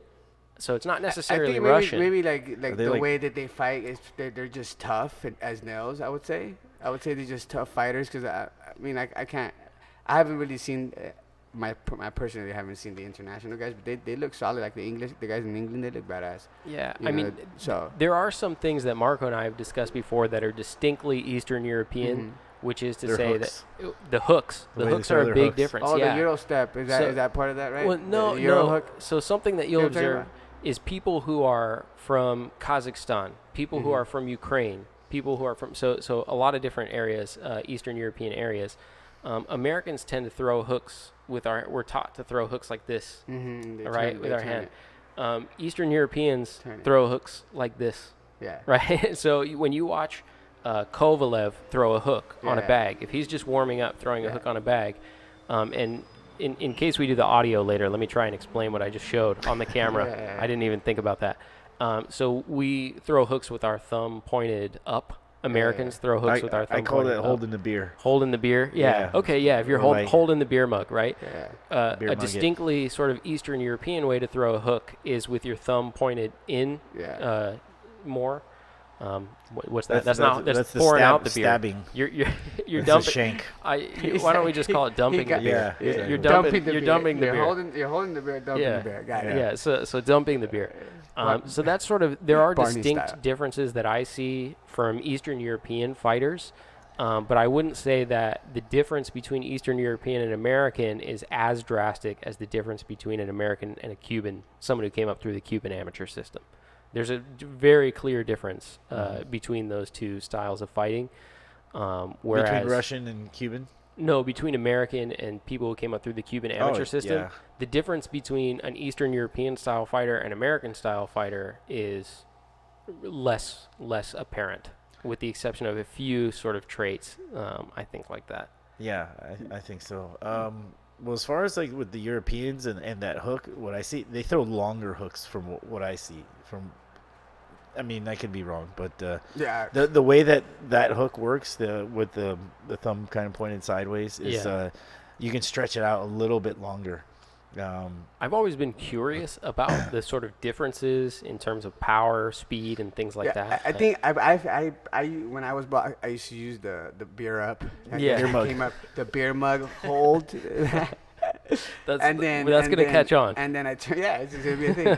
And then it turned. And then beer mug hook. And I found the differences between that was when you're like this is more of a faster hook, and then the turn one is more of a power hook. Yeah. So I think that would be the differences, if anything. in terms Well, I of think that. this one works good on the inside Yeah, short. It's You know, just short and fast. And then if you really want to turn into that, that's when you do the Yeah, I'm not Mike Tyson hook. Yeah, you watch Triple G. Triple G turns that hook over. You know Dumps what I the mean? beer. He dumps the beer He on the dumps the guys. beer. but, He dumps the but beer. I also think that that the Russian style is more of straight ahead. You know, there's more power shots, more jabs coming forward. Tough as nail, guys. Yeah. You guys are tough, man. Yeah, but really for me, it's like not too much footwork as far as like trying to be elusive, but it's more using the jab and setting up that big right. Yeah, you the know? big power shot. Yeah. I mean, you could say that. You look at the Klitschko brothers, for instance. I wouldn't say that they have a distinctly Russian style. They fight like tall fighters. Yeah. Right? Like that's like I don't look at it and go, oh well, they fight like they're from Russia. They fight like people who are tall, and people who are tall in America fight in a similar fashion mostly. And I think Triple G fights like a power fighter, which is what he is, right? He's someone who's pursuing, he's and you don't look at Triple G and say his style is the same as Lomachenko. Lomachenko had an extensive amateur background. From Ukraine. But didn't Triple G have an extensive Yeah, he amateur did. background? They both had extensive amateur backgrounds, and they're distinctly different fighters in terms of style, right? So I don't think it's the same as looking at Cuban competitors and saying, hey, we can see these traits all through them. Throughout each weight class, even at the highest level, you look at Victor Ortiz, who's a Cuban heavyweight, still distinctly shows some characteristics of that Cuban amateur system in the style of boxing as the same as the lighter weight fighters. I think it may be something more like, how we were talking about different styles. There's different styles in boxing: boxer, brawler, counter puncher, boxer puncher. And so I think maybe those areas may prefer a certain way. I think I see here in the U.S. I see more of the boxer puncher, counter puncher style. Yeah, that's exactly and what I was Mexico gonna say. is like straightforward. I'm a brawler style. And I think that's why Mexico, maybe the Russians are brawlers similar. too. Yeah. I actually think Mexico has more of a distinct style even than Russia. I think that style Well, they is like to go to distinctly the body Mexican. a lot. In the sense that, like Triple G, who likes to fight that way, he refers to it as Mexican style, But which it's is to not- say it's we're just a like brawler. Yeah, it just means that we're both going to engage, and focus on offense, for instance. But I don't. But like boxing is not. You're like, okay, we're gonna train today. We're gonna train Mexican style. That was sound funny. Sometimes I think about that. And then people start doing funny things during that day. They put a Taco Tuesday, They dog. put a sombrero on. and Let's Like, go, hold on, coach. wait. That's No. funny. But That's I fair think it's the enough. style. As a coach, you're saying we come in, we train in boxing. We Yeah, don't say we're going to boxing. train Mexican style or we're going to Russian train style. Russian But style. I agree just from Gangnam from style. from watching pro boxing, from watching amateur boxing in the U.S., and then I have gone international and have seen some. I was in Europe and I saw some international boxing. I'd say the U.S. style from amateurs to pro is more of a boxer puncher style with a big emphasis on counter punching. Okay. Yeah. That's. I think it's more of an all around style. Yeah. Is what the U.S. is. Or at least they try to do. Yeah. To neutralize just about any style. Yeah. Yeah. And adjusting is just. I mean, in each fighter, it's just Yeah, you get how it different is. though, Each yeah. fighter has a different style automatically. For sure. Like their body's just built a certain way. I think it's more what you were saying, Yeah. which is that specifically regionally, there are some characteristics where people train the same given off of a specific geography. Yeah. If you come up through the Cuban amateur system, in all likelihood, you're all trained in a very similar style of boxing. Yeah. And it's the same thing if you come up through sort of that Mexican, sort of traditional Mexican style. Or American style. But yeah, it's, but, it's really just, Yeah. boxing style, boxers, ballers. Yeah, but that goes back to the question of how, the way we fought, or what we know, how we were taught. Is that how we coach? And then how do we deal with trying to teach a different style? And he's right. A lot of times too, the build of the fighter, is going to depend. I mean, that's going to dictate how what's the best. I don't try to fit everybody in the same you mold. can't. I mean, Yeah. if a guy's tall, then you got to teach him how to fight tall. At least he has to be competent in using what he has. If he ends up liking to fight on the inside and you can't talk him out of it, then you better teach him how to fight on the inside too. See, the thing is that you in boxing, Then you let him go. You Yeah. you could be in a division and there's different heights and everything too in boxing. That's just how it goes. So you kind of are forced to having to learn how to fight every style against every style brawler, and that comes with the experience. Because if you're tall, somebody's gonna want to try to fight you on the inside, and if you end up there, and he's really good at cutting off the ring, he's really good at putting you on the ropes, or just timing you and stepping in. Then you better learn how to throw some short punches too, So yeah, you have to. That's why boxing. I swear it's the hardest sport to really learn because. And even the pros, the best, the world champions, after a fight, what do they say? Even if they win, back to training, learn some stuff, get better. Yeah, you do because it's never stop. Never it's stop different learning. levels of this thing. I think the guys who, for instance, have that very thorough amateur sort of pedigree. So your Triple Gs, people like Lomachenko, I think one of the biggest benefits that they have of coming through that amateur system or staying in the amateur system for so long is the number of different looks that they get at opponents, right? Yeah. Like these guys are fighting upwards close to 400 amateur fights. They have fought people who are taller than them, who are shorter than them, who are faster than them, who are stronger than them, who are southpaws, right? Yeah. There's no way in 400 fights you have not encountered someone who doesn't hit harder than you or isn't taller than you or whatever the case is.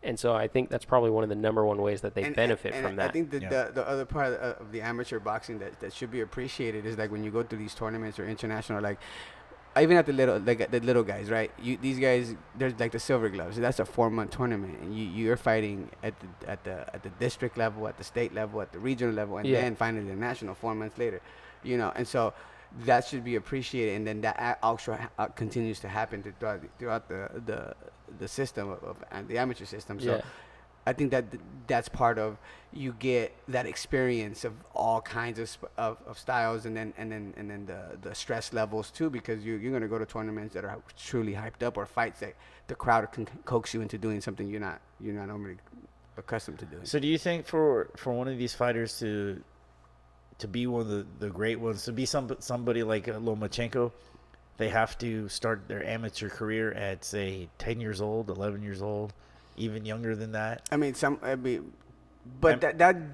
That's crazy, because in one aspect you think, okay, yeah, that's probably the best way of doing it, right? To have a guy, because some of these bad guys that have been around for a long time, you hear it, they started at 4 years old, so they've been doing it since then they remember. Like that's the first thing they it's like words to them, for the first time. And there's a lot of boxers that are like that. But that doesn't necessarily mean they're going to be great, because there's some fighters that, I don't know if you know of any professionals that have started maybe in their teens. And and then there's probably a lot of guys out there like that, and then they were pretty successful. Yeah, well, some guys are Sergio Martinez. Athletes, yeah, man. Yeah, Sergio Martinez. But it's I would say it's suggested. Probably is the same thing like gymnastics, where it's probably better to start when you're younger, so you can just have the fundamentals down. Completely, and then the experience, and then you can make a decision once you're older, where you can say, okay, well, do I want to continue doing this, or I'm just gonna try it.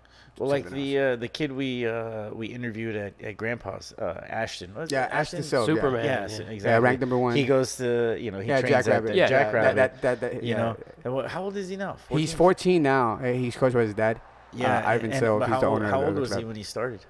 I think about 8 years old. Yeah, 8 years old. And yeah, man, my son started at 8. He's impressive, man. He's for 14. He's almost got years. Yeah, he's very strong. But he's an athlete too, so you got to put that into perspective. He said that. Yeah, he actually when we spoke to him, he said he participates in all kinds of athletic programs. Yeah, he played football. He plays football. He does all that stuff. He had some videos, I think, at one point, and it may still be on his Instagram, where he's playing football, and you can see he's a pretty good football player too. So yeah, I believe it. Yeah, and he's for 13. For 13, a lot of the guys, he's just developed, and he's advanced. He's developed. He's got developed some punching more, power for that. He's and got one more of the punching videos, power than normal 13-year-olds, 14-year-olds. But that's also a part of that Training. we're talking about training and years. They got a great squad over there. Yeah, man. You should go check it out. Yeah, and it takes time. I mean, we encounter this all the time, where, and you probably have too, where a parent will come into the gym and they're like, you can see that they're like getting upset because their kid is not performing like this kid that's over here that's 11 years old, and their kid's 11 years old, and but you don't understand, this kid that's 11 years old has been boxing since he was 8. Yeah. Or 4. Yeah. And so it's like there's levels to it, so you just take your time. I would suggest to the parents, just chill out. It's cool, appreciate the time. And it's better because they're babies anyways, I would say. Yeah. You don't want to rush them. And I've seen that's the other part I've seen in this game, is that a lot of the kids will get pressured to do a lot of crazy tired shit, of it. man. And dude, you could get burnt out, man. Yeah. I got burnt out. By the time they're I know older, that. they don't want to do it anymore. And physically, like you can't operate. Like I remember being in fights where I'm like, damn, what the hell? I can't even throw a jab right. And I didn't know at the time, but now I know I was burnt out. I was overtrained, and overtraining does exist. We say no days off, and that does exist. Like, you can overtrain your body, and you will not function. Well, that's funny because at the coaches clinics that they do periodically, so you can I guess keep your coaching license up to date. Burnout is actually a topic that's really? discussed. Yeah. It has to be because you have to, as a coach, you kind of have to keep that in mind. And sometimes you can get caught up with other fighters. Well, it goes two ways. Like, you can overtrain the fighter, or no, you can overtrain them where they burn out as far as energy wise, or you could just they just get tired of the sport, Yeah, because you just and count this is it a mental over and game over too, and man. over. I've seen that happen in other sports where parents maybe push them a little bit too hard, so by the time they're older and really able to compete, they don't want to do it anymore. But this right? game like is like anything else. It's like your mind game. And that's the thing about any sport in general. Your mind game has to be on point in order for you to be able to function at a high level. If your mind game is not there, it doesn't matter if you have the skills of Lomachenko or Triple G. You're gonna get. You're not gonna win. Your head's got to be in it. Your head's got to be in the game. Yeah. But I almost feel like that boxing, and not to take anything away from the other sports. But because you're the individual, you're one person in the ring, that the mental aspect is that much more important, because it's just you inside your head. You can't blame the quarterback. Yeah. The quarterback threw the ball over there. Yeah. No. It's just you, and your thoughts, and then you gotta compute whatever reactions and split second. Yeah, man. exactly. It's kind of like you guys were saying actually at the start when I was asking you about the training thing. You can't jump in the ring for them. So at the end of the day, they have got to execute the game plan, and all you can do is really provide that instruction. And that's key too in understanding between the relationship between a coach and their boxer is. There's a level of trust where the boxer truly has to do exactly what you have to say, and not only exactly, but at least implement it in the fight. They have to try. Yeah, because coaches are not. I'm gonna say every coach, but coaches would tend to see something that you are not gonna see there right at that moment. We're looking from the outside.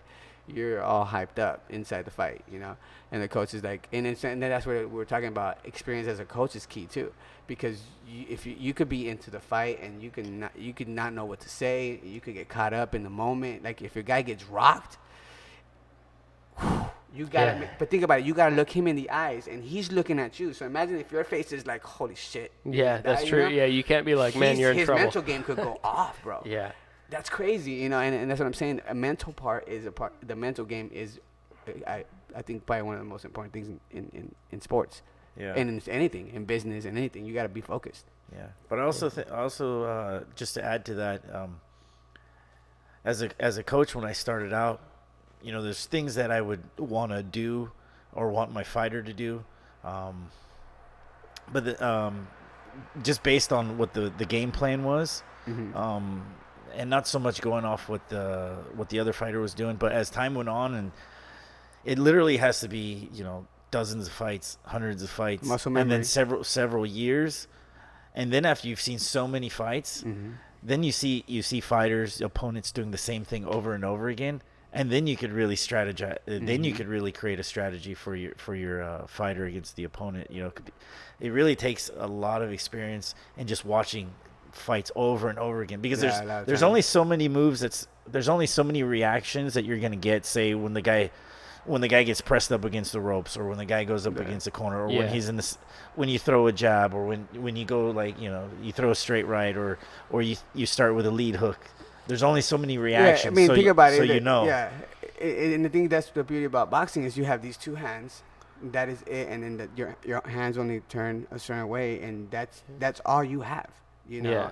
and strategy and technique and just So, the beauty of it. but to be clear, though, right, you should always be working towards executing your game plan, whatever it is. Maybe not strategizing, but I would advise, or I would say based on what I've seen, it's never right for a fighter to wait to figure out what another fighter is doing. No, I should you be trying gotta to be do what training. I'm trying to Nah, do. Yeah. you gotta You're be just ready. there. Yeah, Right? of course. Yeah. You just gotta be training and ready. Period. Yeah. You can't be, and then when the fight comes up, and then you can do whatever. But Because how I see think it. what I see with early fighters in particular when they get in the ring, a lot of what they do is they wait, Yeah. which is the last thing you really want to be doing. Oh, is you're talking you- about in the fight. in the fight. Yeah, and- right? and- So and that you could should be a never lot of be different waiting to things. see what he's doing. You should always Yeah, be executing your well, plan. it's tricky. That's the can't- tricky part. You can't win if you don't throw punches, and Yeah, and you've got to period. try to. And even if you ain't got a clue, Yeah, you got to throw something. You can't wait. Yeah. You can't wait. Yeah, yeah, exactly. And you Yeah. see that a lot. I mean, it could be that they're trying to. It's overthinking. Well- It could be strategy too.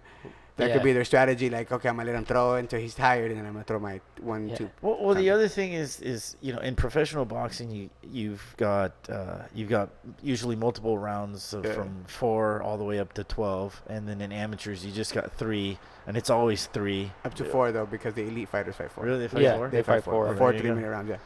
And then, but even so, it goes by so quick. You're not gonna have much Yeah. time No. to do anything. And there's not a lot to change. You only have one round to really change direction and decide Yeah. you're going to do Yeah. something different. If Yeah, you lose a especially round, like you said, like the up and coming like pro fighter. No, it's hard to adjust. You only got 4 rounds to impress everybody and make and win this fight. Well, I think the hardest thing with the amateurs is trying to adjust because you get one round to adjust. That's yeah. it. Yeah, and like the little guys get 1 minute. yeah, Yeah. and then that's even 60 tougher. seconds, homie. Hurry up. Yeah. Hurry up. change your game plan. 60 Real quick. seconds. Yeah, you gotta think quick, man. Yeah, so I mean that for me that's challenging is where we have a game plan. Okay, it doesn't work. Throw it out. You You have have to to throw it out. yeah, you got to throw it out and then adjust. Go with the fight. Go with Yeah, the fight. I You mean, a lot of times you have to go with the fight. Yeah. I see that. You could go with the game plan all you want. And amateurs, it's not like the pros in terms of not all the time you're gonna get the benefit of knowing who you're fighting. Yeah. You know, and even if you know who you fought them and you fought them a year ago, a year later They're they not could the same be guy. way better, Yeah. or way different. Yeah. You know, and you don't get that luxury. And then you're going in a tournament. Like if you go in a tournament, you have to prepare for every possible style, in a sense. So it's not like coaches are preparing for a one. You know, you got to just prepare. Period. Yeah. Prepare to fight and learn. And it takes up it's the coaches to find what the fighter has, and it's up to the fighter to perform. Period. Yeah. We can't do it Yeah, all. at the end of the day, this just tells me, should tell everybody, amateur boxing is pretty awesome. Yeah, It is. Yeah, it is. It man. really is. It's And- exciting. and- It's and fast. There's different styles. Yeah, there's a lot. all the weight classes. You don't. I think the most people Needs to only be get out. exposure to it through the Olympics or through to the pros. And I think Yeah. I no, think for it- amateur for boxing, amateurs. Like they no, don't- but most people get. I was talking about to experience the to actually amateur get to watch boxing. the amateur boxing experience. It's and not stuff, out they, there. They Nobody- only really get to see it they through do the pro am Olympics. games, pro am fights, but Yeah. yeah, you're right. The It's clip not. shows. It's not like I had a discussion. It's not like where football is in the high school level. Yeah. Oh, where that- you have local. Oh, You know, that's it on does. TV. It does happen at maybe other regions of the U.S. But I think it should happen more frequently. I think that should be something that. And I think in my personal point of view is I think fighting sports and boxing and MMA, I think it's gonna help because there's a lot of people that are always fighting and want to do crazy things in the world. Well, fighting and boxing and as an art has a way of humbling somebody to make you like, wow, like this is harder than what it is, and it makes you think, And I think it'd be good especially for young kids to be a part of that, because when you're a young child, you go through a lot of different emotions, different development, and I think it's important that you understand structure and you understand discipline in life, because there's a lot of times that you can lose your discipline and wind up in jail or dead. Yeah. And discipline is one of key. one of the things in boxing. and that the I mind think game. you get, I mean, it's the mind game. I think Strength of fighting mind, and yeah. sports in general train you into to kind of what I always marry it to what life does. It even prepares you for life in a sense, and I think it's important. And to me, for me, it just happens to be, or for us, I guess, boxing is just one of those things that is just like, wow, like we look at it and it's just amazing to see, and it's fun, and it's exciting, and it's just fast, and it's amazing. It keeps the amateur games too. It keeps you honest, because if you want to fight, you have to train. Mhm. If you want to win, you have to train hard. You have to. If you lose, you have to Train be again. be determined not to Yeah. quit and come back, train harder. And that's the difference And you between have to be a good humble fighter. about it. Yeah, you know. and a good fighter. And I people have asked me like, why these guys just continue doing it, or how, what keeps guys, motivated to do this stuff. And I'm like, well, some fighters just or most fighters are gonna have to, even when they lose, they're like, I know I could beat you, bro. Yeah. I've had many of those times where I'm like, I lost, and I'm like, I could beat you, dog. Yeah. And there's a saying, though. I mean, this is another funny saying, and they said among coaches is like, there's no loser. I mean, what is it? There's no loser in boxing. You either win Or you learn. or they You rob learn. you. Oh, really? They rob you. No, I thought it was You either learn. win or they rob you. That bro. sounds right. And That sounds right. that sounds pretty, accurate right That's now. pretty accurate. My guys get robbed all the time. Yeah, exactly. So But a frustrating. good fighter is like, even when they lose, they're gonna be like, man, I could beat this dude. I know I could beat him. You can feel it. You know what I'm saying? But it comes down to your training and just that day you perform, baby. Yeah. That's a good point.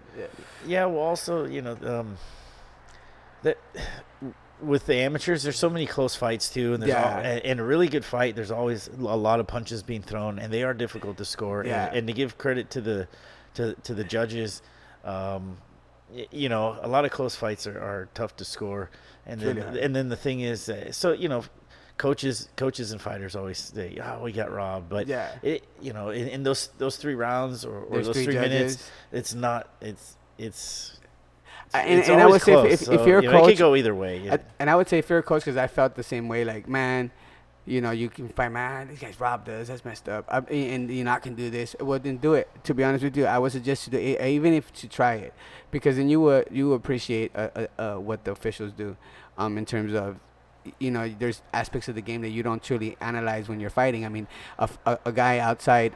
You're watching a fight on TV. You get a 360 view. You're chilling. Yeah. But think about it. When you're judging, you have to see from one side, and you are allowed to blink. You know what I'm saying? Yeah. And then There's no rewind. there's no Yeah, rewind. there's no I don't get a replay. replay, Yeah. right? And then on Pause. top of that, if the ref gets in front of you, you can only judge what you can see, bro. So Yeah. there's fights that appear to be robbed, and a lot of times you gotta kind of account a lot of these things. I mean, yeah, we all know the politics behind it, because there is some fights that you just like, no, there's no way. Even as an official, you're like, really? But you gotta always count, in a majority, I would say, of the fights, you gotta account for the little things that you normally. I mean, and this is the thing. And we're here watching this fight, and I'm like, and I turn over and I look at you. Did you see that, right? And I'm talking to you, the other guy that connected some stuff, and we didn't see that, and then we look back, and now old boy's doing good, so we only see one side sometimes. Oh man, you see, so you gotta keep those things in mind. I mean, I think that's key too. People get stressed out and get all mad about it and be like, "Oh, you guys don't have this." So let me ask you: when you see a bad decision on a TV fight, because there have been plenty of those recently, do you more understand sort of the judge's perspective, or as a fan of boxing, do you look at it and go, "Man, that was a bad decision"? And there's some that you just like that was just a bad decision. Yeah, you're like, that was just a bad card, There is right? No way. Yeah. But or you see some weird things. You're like, man, there's no way. You're that like could Canelo happen. 118, no, right? Man, I'm tripping. But what? Yeah, and that was a big thing. I read about a little bit about that. But still, it's like you gotta kind of keep that in mind. Yeah, like, keep it in there mind, are though. 3 other judges. So as true. a fighter, you gotta also remember there's 3 other judges, dog. And then don't leave it in the judge's hands. And that's the biggest saying in boxing. Just don't leave it in the judge's hands, because you're leaving the opinion of the fight at the last possible thing that you can do is just leave it to the judges, to the opinion of the judges, Yeah. right? And then if you cannot totally dominate this fighter before this amount of time, the judges have to make a decision. Yeah, and like I think you said it right there. The opinion of the judges. Yeah. Really, it just comes down to whatever their preference was. Well, and that was that's the thing. I think I don't know who I was talking to, another official or not even an official, maybe somebody. They were saying that, some people prefer this way or this way, and I think that's incorrect, because I feel that a good official, if you're a good official, you're not supposed to be like, oh, I prefer brawlers over. Yeah. You can't do that. That's not even so. right. And if you're thinking that way, then you might not want to be a judge, dog. You might want to walk away. You got to look at it as you got to rule it by the rule. It's just 10-point must system. You would get frustrated, Chris. Yeah, no, you would. I completely, being a coach. I completely agree with that, and I don't think in many cases it should be taken into account. But that it is. I mean, you listen to, for instance, the unofficial score for HBO. People like Harold Letterman and things like that, and he'll say in a round, not much happened, but he was doing things that I prefer, and therefore I gave him the round. If not much happened, why do you have to give someone the round? Hey, but on that point. In what the crowd listens to. Okay, I was watching this fight, and this is a hot, controversial fight, and maybe you guys know about this one. I'm pretty sure you do. Horn Pacquiao. Yeah, of course. A lot of people seen Pacquiao winning and all the other stuff. I thought Horn won. I thought Horn won. See, y'all did I are say tripping, that? dude. Yeah, you did. I've said that before. You Hey, see, but there were I watched the certain whole- things. Comment on this, guys. Comment on Yes. this. Tell me what you But think. there's Because another official that she gets Get mad right about. I'm one of the only people I know it is- that says it is- Horn won. it I'm is- with you, bro. There's two of us. And you know It's what? Two against one. Horn was active. I saw him landing He was punches. finishing rounds. He was at you the guys end. are out of control. But Yeah. that's what we're Pacquiao talking about. just fought for like 2 or 3 You rounds. can't- and then a lot of yeah, people he were- beat the crap out of him in like Do you one of remember- them, like round 6 or 9. I think. Yeah, he got him. He got him a little bit, but No, he couldn't you finish guys him. are like, nobody's getting my back on the comments right now. Come but, on, yeah, do it's it. okay. But he definitely I didn't know, win that I know one. a few people that would agree with you. No, Chris, but I'm telling I you. wasn't. I They wasn't. would most totally people. agree. I It was- was You know fight what? for you. I'm not a Manny Pacquiao fan. He just won the fight though. I wasn't. Maybe, but I wasn't. I Maybe. wasn't surprised at the decision because me neither. from That's the it. first bell, I saw Horn like more wanting active. the fight. He wanted Yeah. the fight. Those are different things to say though. I still never think he said. won. I never said I was. Yeah. Me too. So that's the thing. Like I never said I was surprised by the decision. I never said that Jeff Horn didn't want it more. When you look at the fight and you see that Manny Pacquiao takes portions of each round off, those are all true things. But that's different, and me admitting that compared to saying Horn won is different. He didn't win. He did all those things. Pacquiao took time off. Jeff Horn was showing, more pressure than Closing the Pacquiao rounds. He was. was closing the rounds. But he could steal the rounds. the by truth closing them. is, when it comes down to it, the easiest thing in my mind to score is damage. Who's doing damage, right? And at the end of the day, Manny Pacquiao is damaging Jeff Horn in those rounds. Yeah, No, because damaging He in that accumulated a lot of damage in 3 rounds. Where he was that was almost it, but about- he didn't do he was anything on the else. bicycle. And even on some of those rounds, he closed the rounds on some of those rounds. He closed, was but damaged. closing the round in a round where you got hurt should not win you the round. No. Meaning if two fighters, I didn't think he won those rounds though. But No, yeah, he but you didn't. see what I'm saying. I think I was. I just want to make sure that like I think if you close the round, but you were clearly hurt in that round, you still lost. Well, right? that's So- not always the case, big dog. That is Why? not always the case because it's boxing, bro. There's other aspects of boxing that even if you get injured, that doesn't just necessarily mean that you're out, bro. No, not You know what out. I'm saying? Not Or out. you're losing the fight. Look it. If one guy jabs prime my ass example. off, if one guy jabs my ass off for 2 minutes and 50 seconds of round number 1, and then at the end of round number 1, I land one shot for the entire round, and it almost puts you on your ass. Should I not win that round? No. The guy that was connecting the What? jabs. Maybe You're I out don't of know. your The guy that was connecting could all be the jabs. even. So a guy connects jabs on me for A majority 2 of the minutes round. and 50. Yeah, the majority of the round. Okay. I land one significant shot the whole round, You but drop he's him. buckled. No, he's he's not. buckled? He's buckled And on then he it. still No, wins the round. he wins the round. Who wins the round? He wins the round. Yeah. No way. Yes. Yeah. Because he's No way. regardless, but now in the pro game is different from the amateurs, and this is what people should understand. Well, I understand that. I'm a talking drop pro. in the I'm amateurs talking doesn't pro. mean you But- lost that round. but Yeah, still I in the understand pros, that. it's automatic. But right? still, In the like pro, a 10-8, drop is automatic. 10-8, Thir- right? like- but if you don't fall, 30 and the guy was winning, you're gonna win that Look round. at No way. 30, Yeah, he's gonna win that round. Man. 30 or 40 landed punches Landed. don't just disappear They because don't. you landed one really good Exactly. one. It's Sure not they like do. No. Just think of it like a fight. fight. Unfortunately, It doesn't though, work that way. unfortunately, It wouldn't work fights that way. are judged that way sometimes. Think Where of it- you know you I know could I be don't judge like outboxing that. the guy, you can be Yeah. landing your punches, but then and this is what they call the person's boxing better, but so and so's landing cleaner shots. Dude, if I You give know? you a 5-inch gash with one punch and I lost the It whole rest of the doesn't- round, I still won. No, there you How go. can you look at it and say that? No, you because could- it's the whole picture. If you look at the 10-point must system, that's what you got to read the 10-point must system. Oh, and I'm try extremely it. familiar with it, but it's also a problem for the sport of boxing because Yeah. it produces bad scorecards all of the time, right? I don't and, know. And, I and don't the know. reason Well, Yeah, then what's maybe, the what's the solution? That's what I want to know. I don't have a solution. Now there are things. Yeah. There are things that I think you could do to. We've even talked about this before.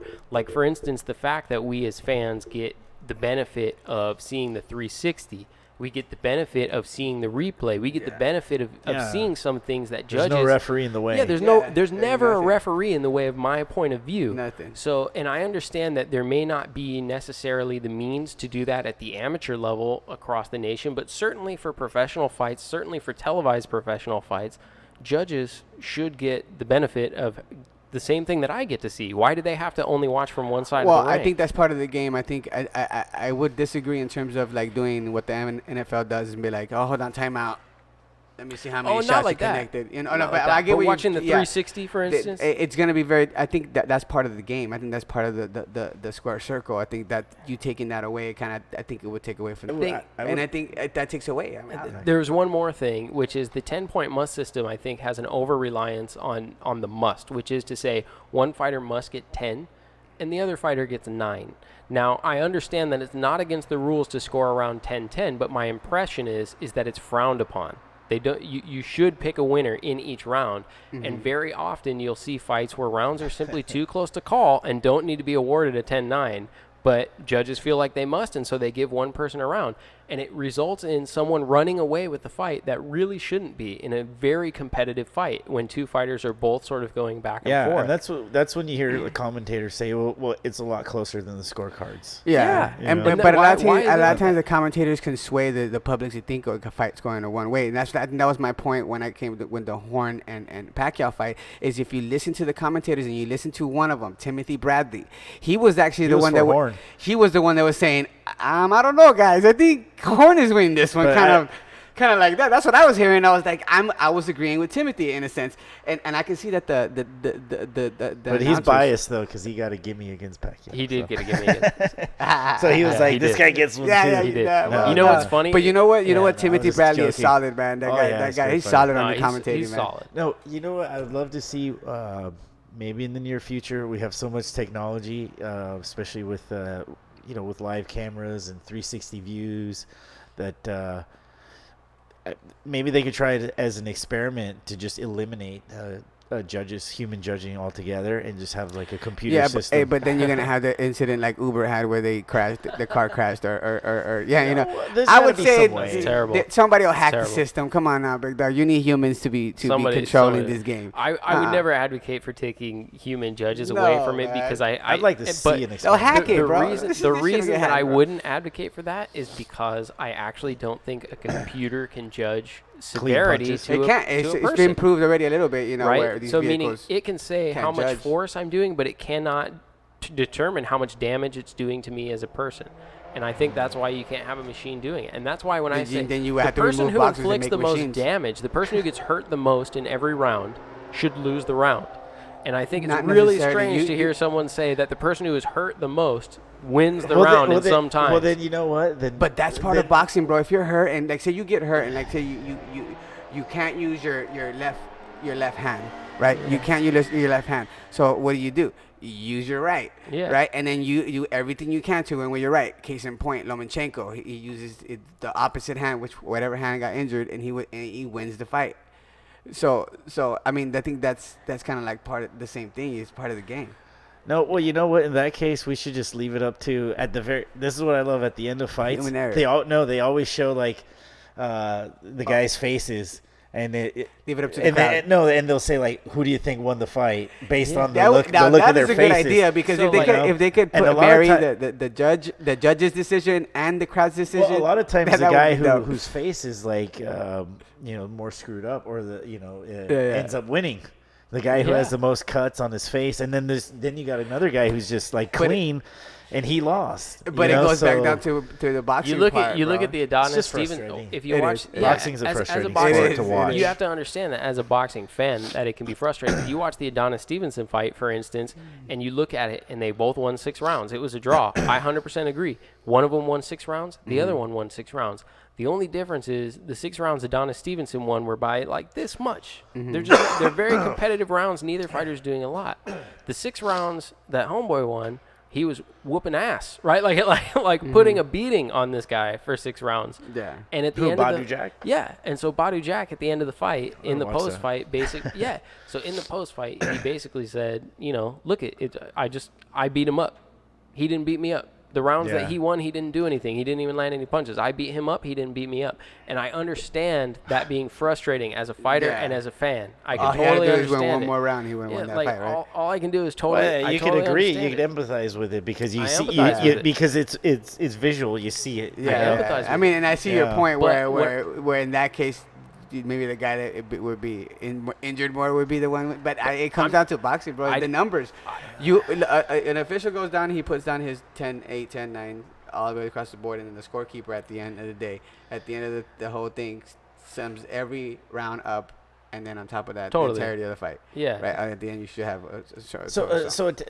When they're scoring a 10-point must, it's not scoring on how many punches were landed, right? No. It's just scored on overall different performance, things, right? different. And that's different key something points that in that's something boxing, that yeah. I disagree with. That Yeah. I think the person who lands the most punches should win the fight, should win the round. What? But the Yeah. thing is that I mean, if in you boxing- get, but if kidding me. you, no, It's but him- if you get knocked down, if you get knocked No down, that knockdowns. should well, yeah. Let's say knockdowns excluded. Person who lands the most punches, should be win. and that's should usually win the round. case, Way, right? That's bro. usually That the should case. win the Like round. he just scores the most points, But it's not always that though. In the No, 10-point must system, is that Hey, you're looking at so many wanna different know something? aspects. Yeah, Ring generalship, because okay, scoring no.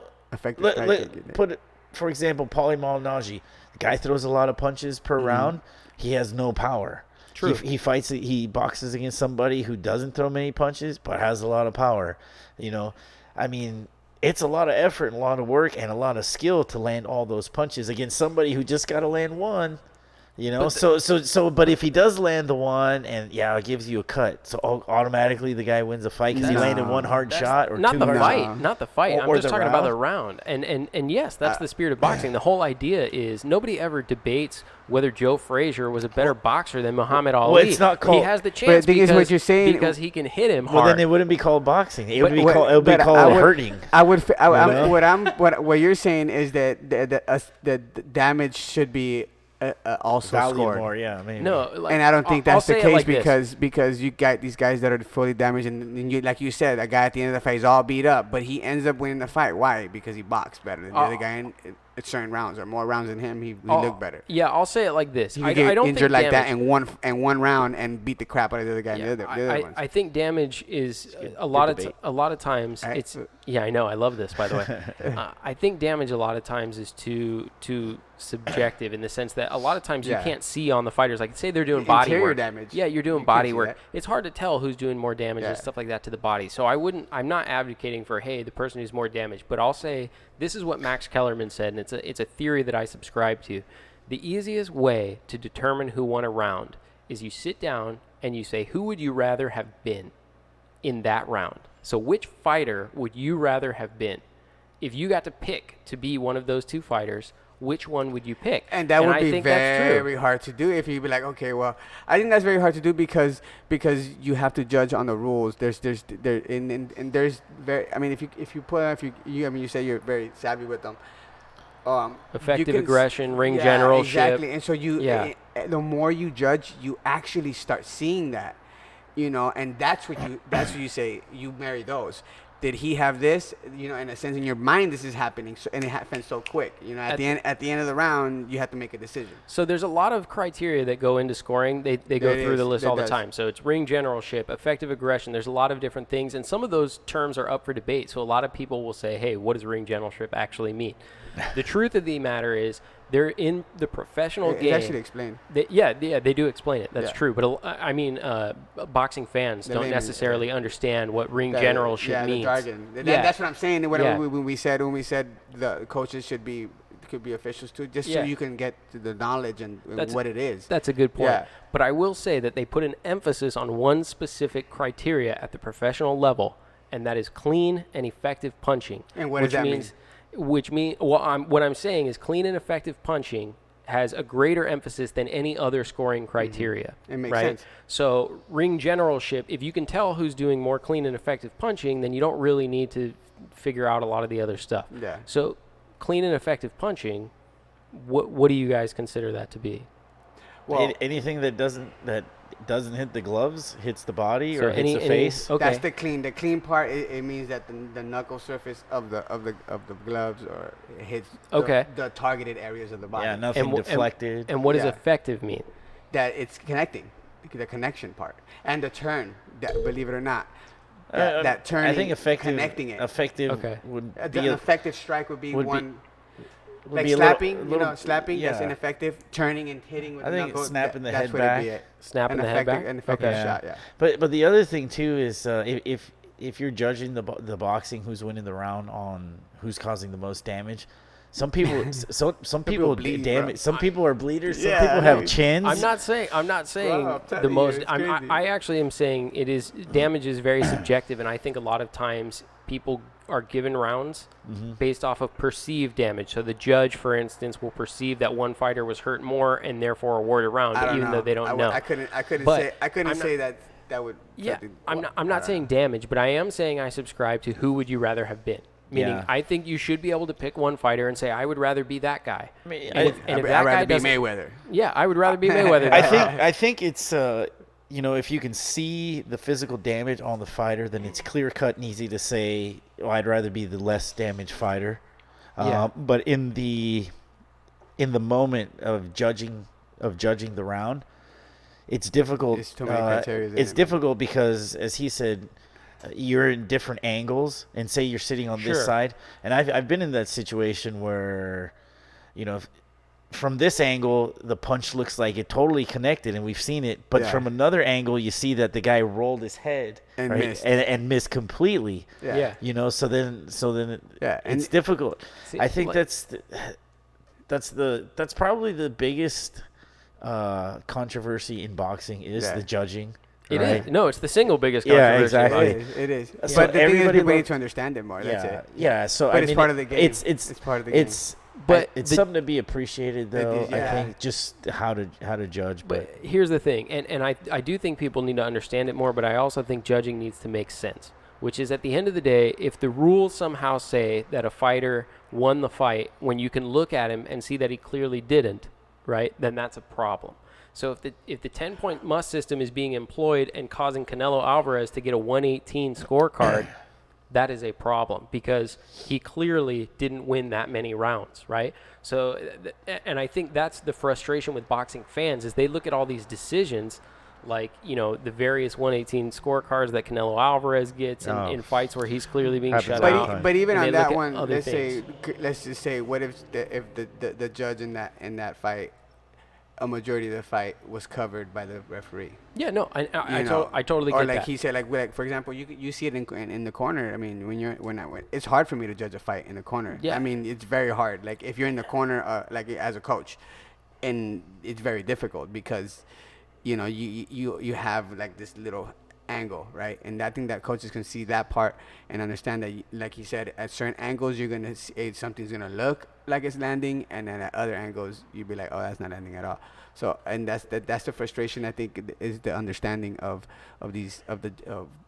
what judges are actually seeing. Yeah, and I think, to be fair, that's all probably true, meaning the obstructions that you talk about, the disadvantages that you guys have as judges in terms of not being able to see the 360, having the blocking, those are all things that are contribute to situations like this. But it doesn't make that less frustrating for the fighters or for the boxing fans who look at it and go, well, that was, that was a robbery, or that was this, or that was that, right? And of course, I'm not talking about the robberies where, a lot of times fans will think their fighter won just because they favor that fighter. Like they'll say, if you're a fan of Manny Pacquiao, you probably think he won every fight he was ever in, including the fight with Floyd Mayweather, right? Yeah, exactly. But that's not really what I'm talking about. There are other decisions where you can see that would clearly be frustrating for a fan, even if there were specific circumstances where a judge was following the letter of the law and ended up with that score, and they can show it, which they sometimes have to do.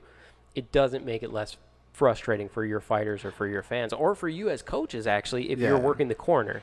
Oh, you know what I mean? That If you're gets working very the corner, frustrating. it can be And frustrating for you you as could coaches, think you won right? the fight. Like, I've been fights, I'm like, I swear to God, I don't know what the hell they were looking at. And then I went back and watched the video, and I'm like, oh, okay, I see. Yeah, I that's see. happened. Yeah, I see where we lost. You Oh, know, yeah. and so I think that, but in the process of that happening, you're not really accounting for like anything else, any detail. You're always, like I said at the beginning, you're always gonna favor your fighter.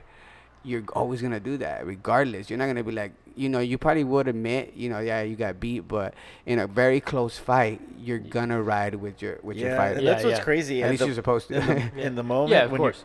you're, in the moment when you're there and you're watching and you're seeing it live, so many things are happening in the ring, and you miss some things. Yeah. And you think, we totally won, and you didn't win. Later on, you do watch the fight, and then you really start to break it down, and then you just have to be honest with yourself, like, oh, shit, and so that's what I'm saying. Maybe like, we didn't win, Yeah, and a judge and a judge and an official has that same thing. They only got that very moment and you gotta remember, they got to judge of what they can see. Yeah. But I think these judgment calls that are so lopsided, they wouldn't be so controversial and so detrimental to boxing if the scoring wasn't always beneficial to, say, like the house fighter or the region of the either that is an issue, right? either the fighter that's from that hometown, Like Jeff by Horn? that promoter, Like maybe. Jeff- and like a Jeff lot of Horn. times that's He kind fought- of he like fought the it out, perception too. But what I think what would No, I'm frustrate saying like fighters Canelo, in terms of decisions. Did you watch that the last Olympic that one big fight, the one that was the Japan versus Azerbaijan? How do you say that country? Azerbaijan. Azerbaijan, yeah. You see that fight, and that right there shows you like what the hell that's right. happened. So those are the fights that I think that you're kind of leading to, where you can clearly see there was an issue. Yeah. And I think you can pretty much see like, okay, there is no way that this guy won. And I see that part in those fights. There's an issue somewhere. And I'm not to be fair, I'm also not a conspiracy theorist. So you see some people, Teddy Atlas and other guys who, whenever there's a bad decision, there's I this. love Teddy Atlas. Yeah, His I love Teddy his head Atlas, explodes. But his head explodes rightfully so, but he immediately has a tendency on ESPN at least to go conspiracy. Like somebody paid off that judge, right? Yeah. This is the home cooking, blah, blah, blah, corruption in boxing. But that's I'm always not really been, part of that's that, always right? been Like, the thing in boxing, man. I It's don't always corruption think that's the and case. it's- Sometimes I man, think it's they're. like, fuck, dude. Sometimes I Let's think clear it's it more up, like guys. what you're saying, where the Yeah. referee just didn't have the right, or the At judge least- just didn't okay, have the right well, vantage. Not necessarily they took yeah. a payment. Every time there's a bad scorecard doesn't mean a ref got paid off. But then you can't. And those are the things that are frustrating, because in the back of your head, There's always one. I know, right? They're getting them, get them, Yeah, bad boys, There's always one. right? They got them. Every podcast we do, there's always one. Hey, or two. you At guys, least- hey, at that's, least you one. know, it's live. The cops are doing their job, man. So. No, that's how they know Or we're maybe- in a boxing. It actually Right. doesn't come across that loud to the Really? people on here. That's Yeah. Oh, really? We hear it like. They can oh. hear it, but it's just not as loud as it is to us. Well, you know what? I don't. We talked about it before, and, Yeah. and you hate to speculate. Yeah, how you much hate to do how much that. corruption there is in Yeah, a sport that you love. I know, you know? dude, but it's because hard because to we're look involved. at But there is a pretty well documented history of Yeah. unscrupulous Yeah, no, characters I'm- and like It's certain organized things in- crime and things like Yeah, that taking so- part in it. Yeah, And I that's agree. the part that I think frustrates a lot of people, frustrates a lot of coaches, and then it gives a black eye to our game overall, because and especially at the amateur side. I mean, you think about it, the people and the perception is these guys are getting robbed. So why the hell am I gonna want to? Well, just last week we were in Carson at the Rock. There was some fights. There was a close decision. It went the other way, and the coach from the other team just blew up, and he went on about a 10-minute tirade. Do you have to deal with that? Okay, so I remember that I was actually I was reffing. It gets a fight, physical, bro. man. I was reffing a fight, and I was like, in my head, I'm just like, I looked at another official, and I was like, with my eyes, I was like, look over there, like keep eye on that, calm him down. I don't want to have to stop the show in the middle of a fight, and it's distracting, and I think coaches should really kind of check themselves as best as they can because that's distracting for the fighter. Like for me, I'm up, and even for the ref, you're trying to focus on the fight and the safety of the fighter, and these guys over here trying to fight over here. Now you're trying to focus on the safety of everybody. Now, it turns into the safety of one fighter and the safety of everybody. What the funny thing is though? I always think about that. And I'm like, damn, the last place I want to be at is where a fight breaks out and everybody knows how to box. You're gonna, did you guys see? Like, damn. Yeah, but you seen those Dumbos, and that's the thing. It happens in the amateur shows, isn't it crazy? It has happened. We want to avoid that as much as we can. Of course, I think that is responsibilities of the coaches and the officials to kind of, monitor that and help calm down the people, because it's a passionate game, and so you're gonna get upset and you're gonna get frustrated, and I think a part of that in that particular show is that the announcer announced the incorrect fighter on several fights. The incorrect fighter, he called and so that caused a little bit of ruckus, and they were like, well, why is he was called the winner, but then you guys take it. So it becomes a web of lies. Some conspiracy. Exactly. And then but they're not understanding what really is going down. And so when you're not, you just walk in through the door and you're seeing this, you're like, oh, what the hell's going on in here? Well, just to give a better picture for the viewers and the listeners, amateur boxing I don't know about the international level as far as other countries, but at least in the United States, it's almost all volunteer. It is, the judges are volunteers, referees are volunteers. That's a really good point. The facilities are usually donating their time, the location. And as a coach, sometimes not all the time, because the coaches gyms have to pay for it. But as a coach, I run a gym. People pay their memberships, but they don't pay me extra money to go on Saturday and Sunday and be there all day. Go be a so judge. I'm so to speak a volunteer too. So I understand how it gets frustrating with the coaches, and I used to get like that, and I've seen people get like that. But at the end of the day, we're adults, and you look like an asshole. You do. That's some young man shit. Arguing about some little kids. We're not perfect, some little kids fighting. Perfect, but we gotta kind of, like you're saying, show responsibility. You just gotta grow up. You just gotta let it go and just what? Best you can. The way I look at it now is, if you didn't dominate the fight, don't complain. Yeah. If it's too close. And that's why it gets to that point. As a coach, you start understanding that, like, you know what, if I can't clearly see my fighter winning the fight, then I can't just say he won. And even sometimes you might see that too. Like I said, so you gotta put that in the game too. Like, we might not win this one. Right? Yeah, it was close. It was a but good you fight. gotta have a positive.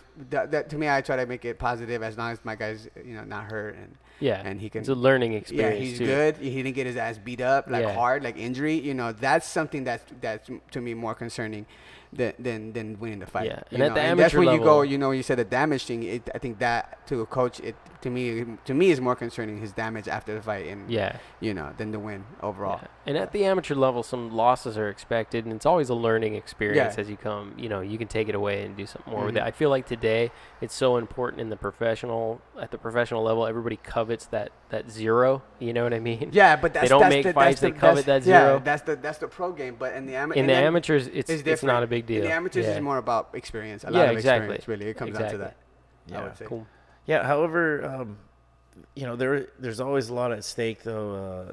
At the tournament level, and the more you progress in the amateurs, because these kids, they're fighting to travel internationally. They're fighting to get on Team USA. So there's a lot at stake. But either way, amateur boxing does a lot for the kids, So. Right. Sorry, Oh, bathroom break. I'll tell you, man. I know, almost 2 hours. That's the first time you guys just took bathroom break. Well, this is the first time we've gone almost 2 hours, except for Really? Grandpa's boxing gym. Oh, that's cool. It's dark outside. You know what we need to do. So this is what we need to do. Hot chocolate. I know. This is what we need to And a do warm for a blanket. future show. We'll watch Pacquiao and Jeff Horn, okay, and then we'll talk about each round and see. Yeah, who won. absolutely. Are You'll you see down? a lot. Are you down with that? Yeah, I'll see a lot. I was gonna suggest that because We'll- I meant. let's put it up on. Yeah. We'll watch it and we can. I talk think the fans about- could watch it too, right? If it's Probably not, gosh darn it. but they could watch us sit and talk about it. all right, but yeah, Rogan does a thing called he calls it Fight Companion. So We're gonna sit down and do we'll that. do our. We're gonna What is We it? should do The robot and the alien on the spaceship watching the old movies. Exactly. What is it? What was it called? Mystery Science Theater. All right, there we'll we go. do Mystery Science Theater Boxing. on Pacquiao Jeff Horn. There we go. And we're going to have to try and sell each other on the rounds that they won and the rounds that they lost. Absolutely. There was a lot of good little things that I saw. He was landing little punches on the clinch, on the break, stuff like that. So I gave him points for that. But anyways, That's something that we'll have to do.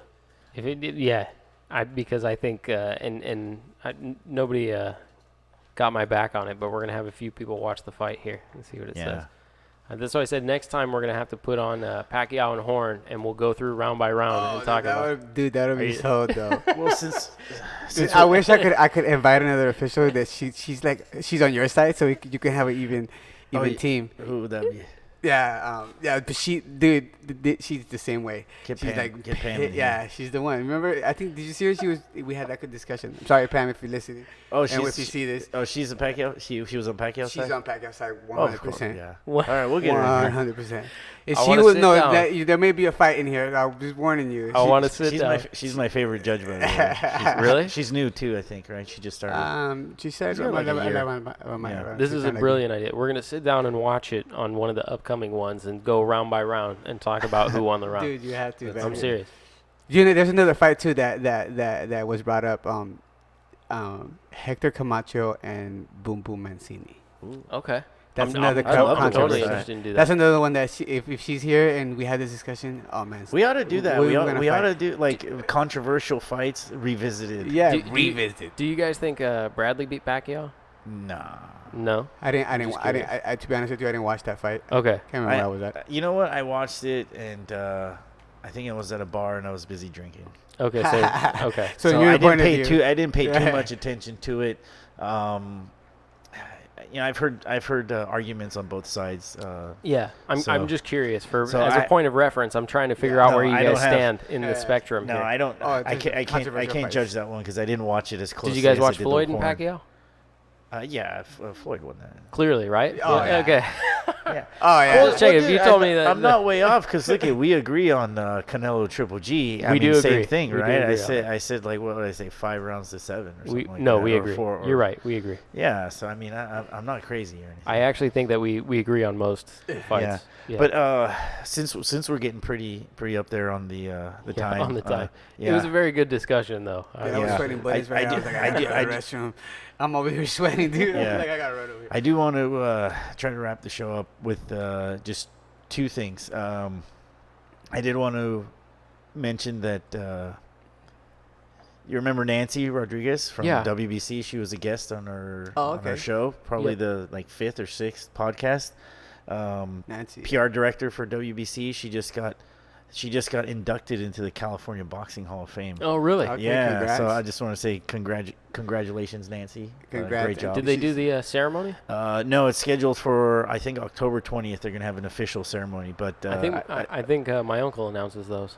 oh, does he? Yeah, he's like well, he does the MC, I think, for we the gotta be there California then. Boxing Hall of Fame. That's dope. He'll Yeah, I he'll think get us in, There you or go. Nancy will. You get, One Nancy, of- there you I've go. been to the ceremonies like Maybe to see 2 you or at 3 times. WBC this Huh? 2 weeks. WBC Greenbelt Challenge. Yeah, we'll be She'll be there. Yeah. Oh, you WBC. guys are in there? Yeah. The other thing I wanted to mention is that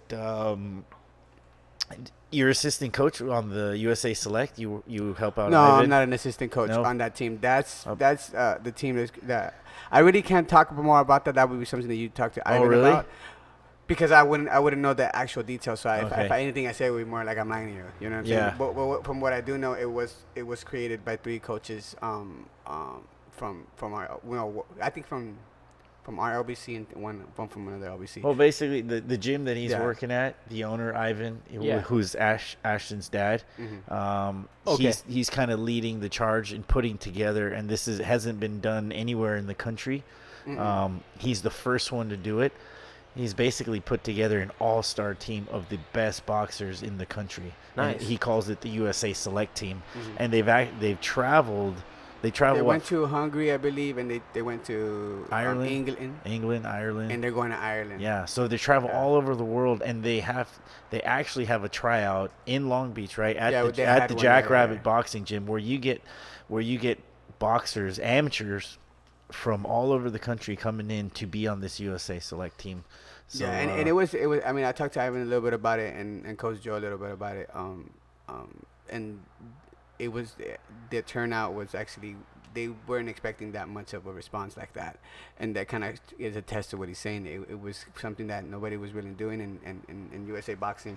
I mean, let me go back because I did remember a time when you won the nationals at the Junior Olympics, and then they put you on a squad, which still happens today. The youth continental squad, and then but there was at that time it was 15 years old and above that can go, and the 15 you should be at 15, 16 usually to do that. I believe if I'm not mistaken, Mayweather could have been a part of that team at one point in his career when he was coming up as a younger before.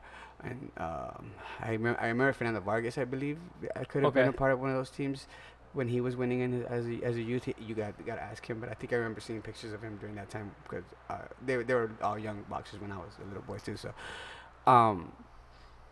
yeah. So the USA Select Team is kind of something that gives these guys that are open that an opportunity to go and compete at the international level, because that's something, and it's been discussed by multiple people, that at the international level we're not competing as well, and maybe that could be an issue because our guys are not getting that exposure as much maybe at a younger time, that maybe versus because I think the minimum age is 13 and minimum weight to be a part of that team is 101. Most of the guys that are on that team are ranked that they're top, at least I'm gonna guess top 10 in on USA, the USA Select, right? Yeah, USA Select. They're top 10 in USA boxing, at least some of them. I think the current team, all those guys are ranked, and so it's a great opportunity.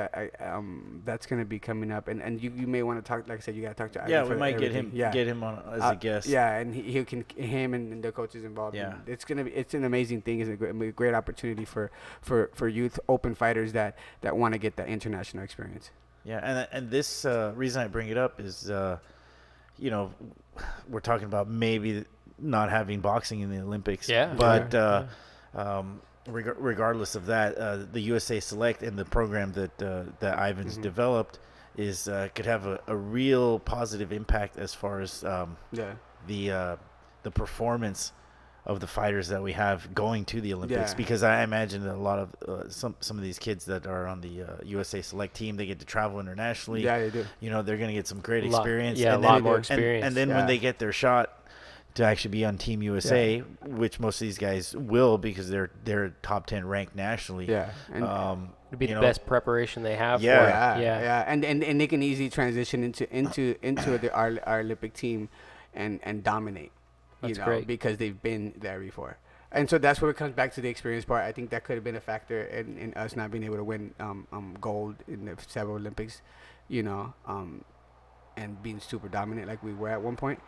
And so that could be. I mean, there's a lot of different things. Funding, it's been said, funding is a big issue in amateur boxing, and it's always boggled my mind why. Like I'm like, dude, there's no reason, but hey, that we can make. This happen. It's come to the point where coaches, boxing gym owners, kind of taking it upon themselves. Yeah, they do. You have to say, hey, we gotta come together, put the best fighters together, and go take these guys around. Because it's expensive if you think about it, bro. You gotta fly. I think did he tell you like it was like I can't remember. It was like something 13 fighters, 14 fighters that are going, I believe, in representing different weight classes, and that's a lot of people, and then the coaches behind it, and then Oh yeah, to fly international. the food, and then I mean, sometimes they get hooked up by the hosting the hosting country would most likely to hook them up on certain things, but a lot of times just to get there is a lot of the issue, the hurdle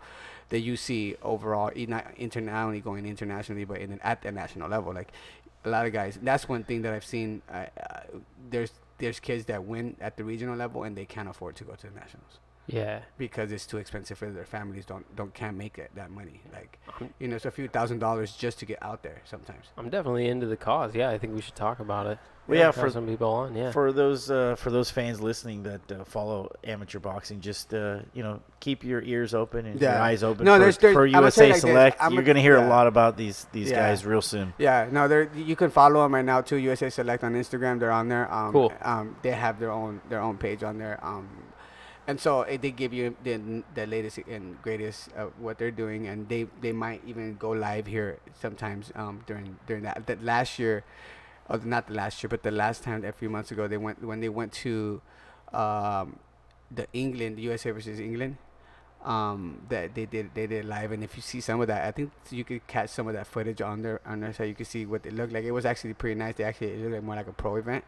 And so it was successful for them, and they a majority of them did win. But it was a good fight. I mean, actually, no, I don't know what was the dual score in terms of who won how many. I can't remember, but I think that kind of caught something, and they're redoing it again, revisiting it. They're gonna go out and do it again. And Ivan can give you a lot of more details on that. Cool. And Coach Joe Zonders, he can give you a lot more details on that. But that's something to look out for, and you can just follow those guys, man. It's gonna be something. I think it's something special for us, and I think it's special for boxing overall. I mean, they got a saying, making boxing great again. That's what make boxing great again. Yeah, make boxing great again. That's what they hashtag. Do you have the hat? They hashtag, right? We should get a hat, right? Well, that's all I that's what I can't we say. need a shirt. Yeah. How to make that shirt? Yeah, dude, make boxing great again. Hashtag. You could make that. There's a hashtag. They have that hashtag for it. That's hilarious. Make boxing great again. Yeah, it's it's a play on with the political side, but it's something that I think it was long overdue, and sometimes you just can't ask nobody. You just gotta do it, man. Yeah. And you just gotta do it. Because Absolutely. if you start asking, you're gonna get discouraged. People are gonna tell you, no, that's not even a good idea. That's stupid or whatever. And so sometimes you just do it. That's why Nike got famous. That's why Nike got that Just saying. do it. Just do it, baby. Sounds just good. do it. Sounds good. Well, man, that was a long podcast. That today, was, huh? man. Thank you guys Our for having me. longest one yet, man. Thanks for being here. Hey, dude, Yeah. thank That's you, man. probably my favorite discussion I think we've ever had. It got heated. I'm serious. Right, we were about to. No, it wasn't I heated. was sweating. It wasn't heated. I was sweating. That was good. I think Yeah. it was a good discussion. It wasn't heated at all. I think it's Yeah, man. It was But lively. we're gonna do the reaction to the fight though. we We got gotta do that. I'm so down. I'm so Okay, down cool. for that. Just Yeah, let me because know, man. that is a fight that sticks out in a lot of people's minds. Yeah. And then Well, it he's, makes like, building Jeff a name Horn- off of yeah, it right now. exactly. Yeah. It makes Jeff. But hey, Horn I relevant. give him mad respect because in my perspective, I'm sorry I get loud. I can hear him echo behind me. In my perspective, I think Horn did an amazing job, and he did enough to win. Yeah, the fight. I thought he earned a victory. I think he he did earned well, it, dude. I would never say. And I he would got never say he and he didn't got do well. hurt in the fight. I and he honestly still think was able to pull it off. I honestly think Pacquiao gets a lot of credit for that fight, or people say he won just because he's Pacquiao. Yeah, Yeah, but and I'm I definitely think not so. saying that though. Yeah, I think I'm not a big fan.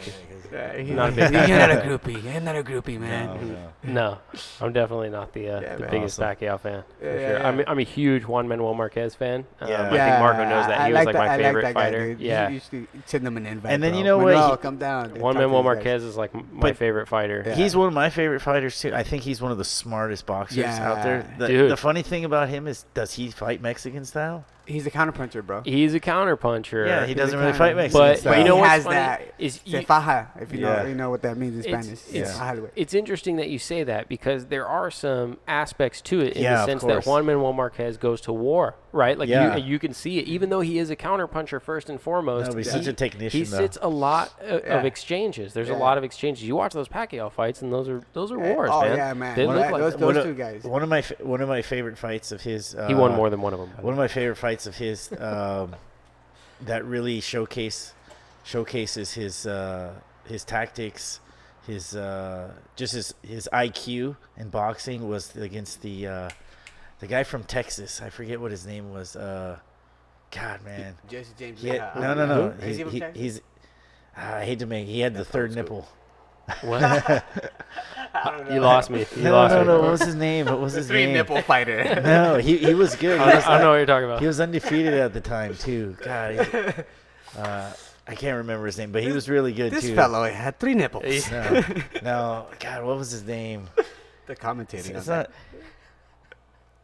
Man, it was I'm right not on the tip of I'm my. not going to type that into Google either. So Yeah. you're going to have to It's think of Three it on your nipple own. fighter. No, it's on the tip. Does of my, anybody know who this guy is? It's on the tip of my tongue too. What his name was. Or if anybody watching, if anyone on the chat Do knows, you please let me know?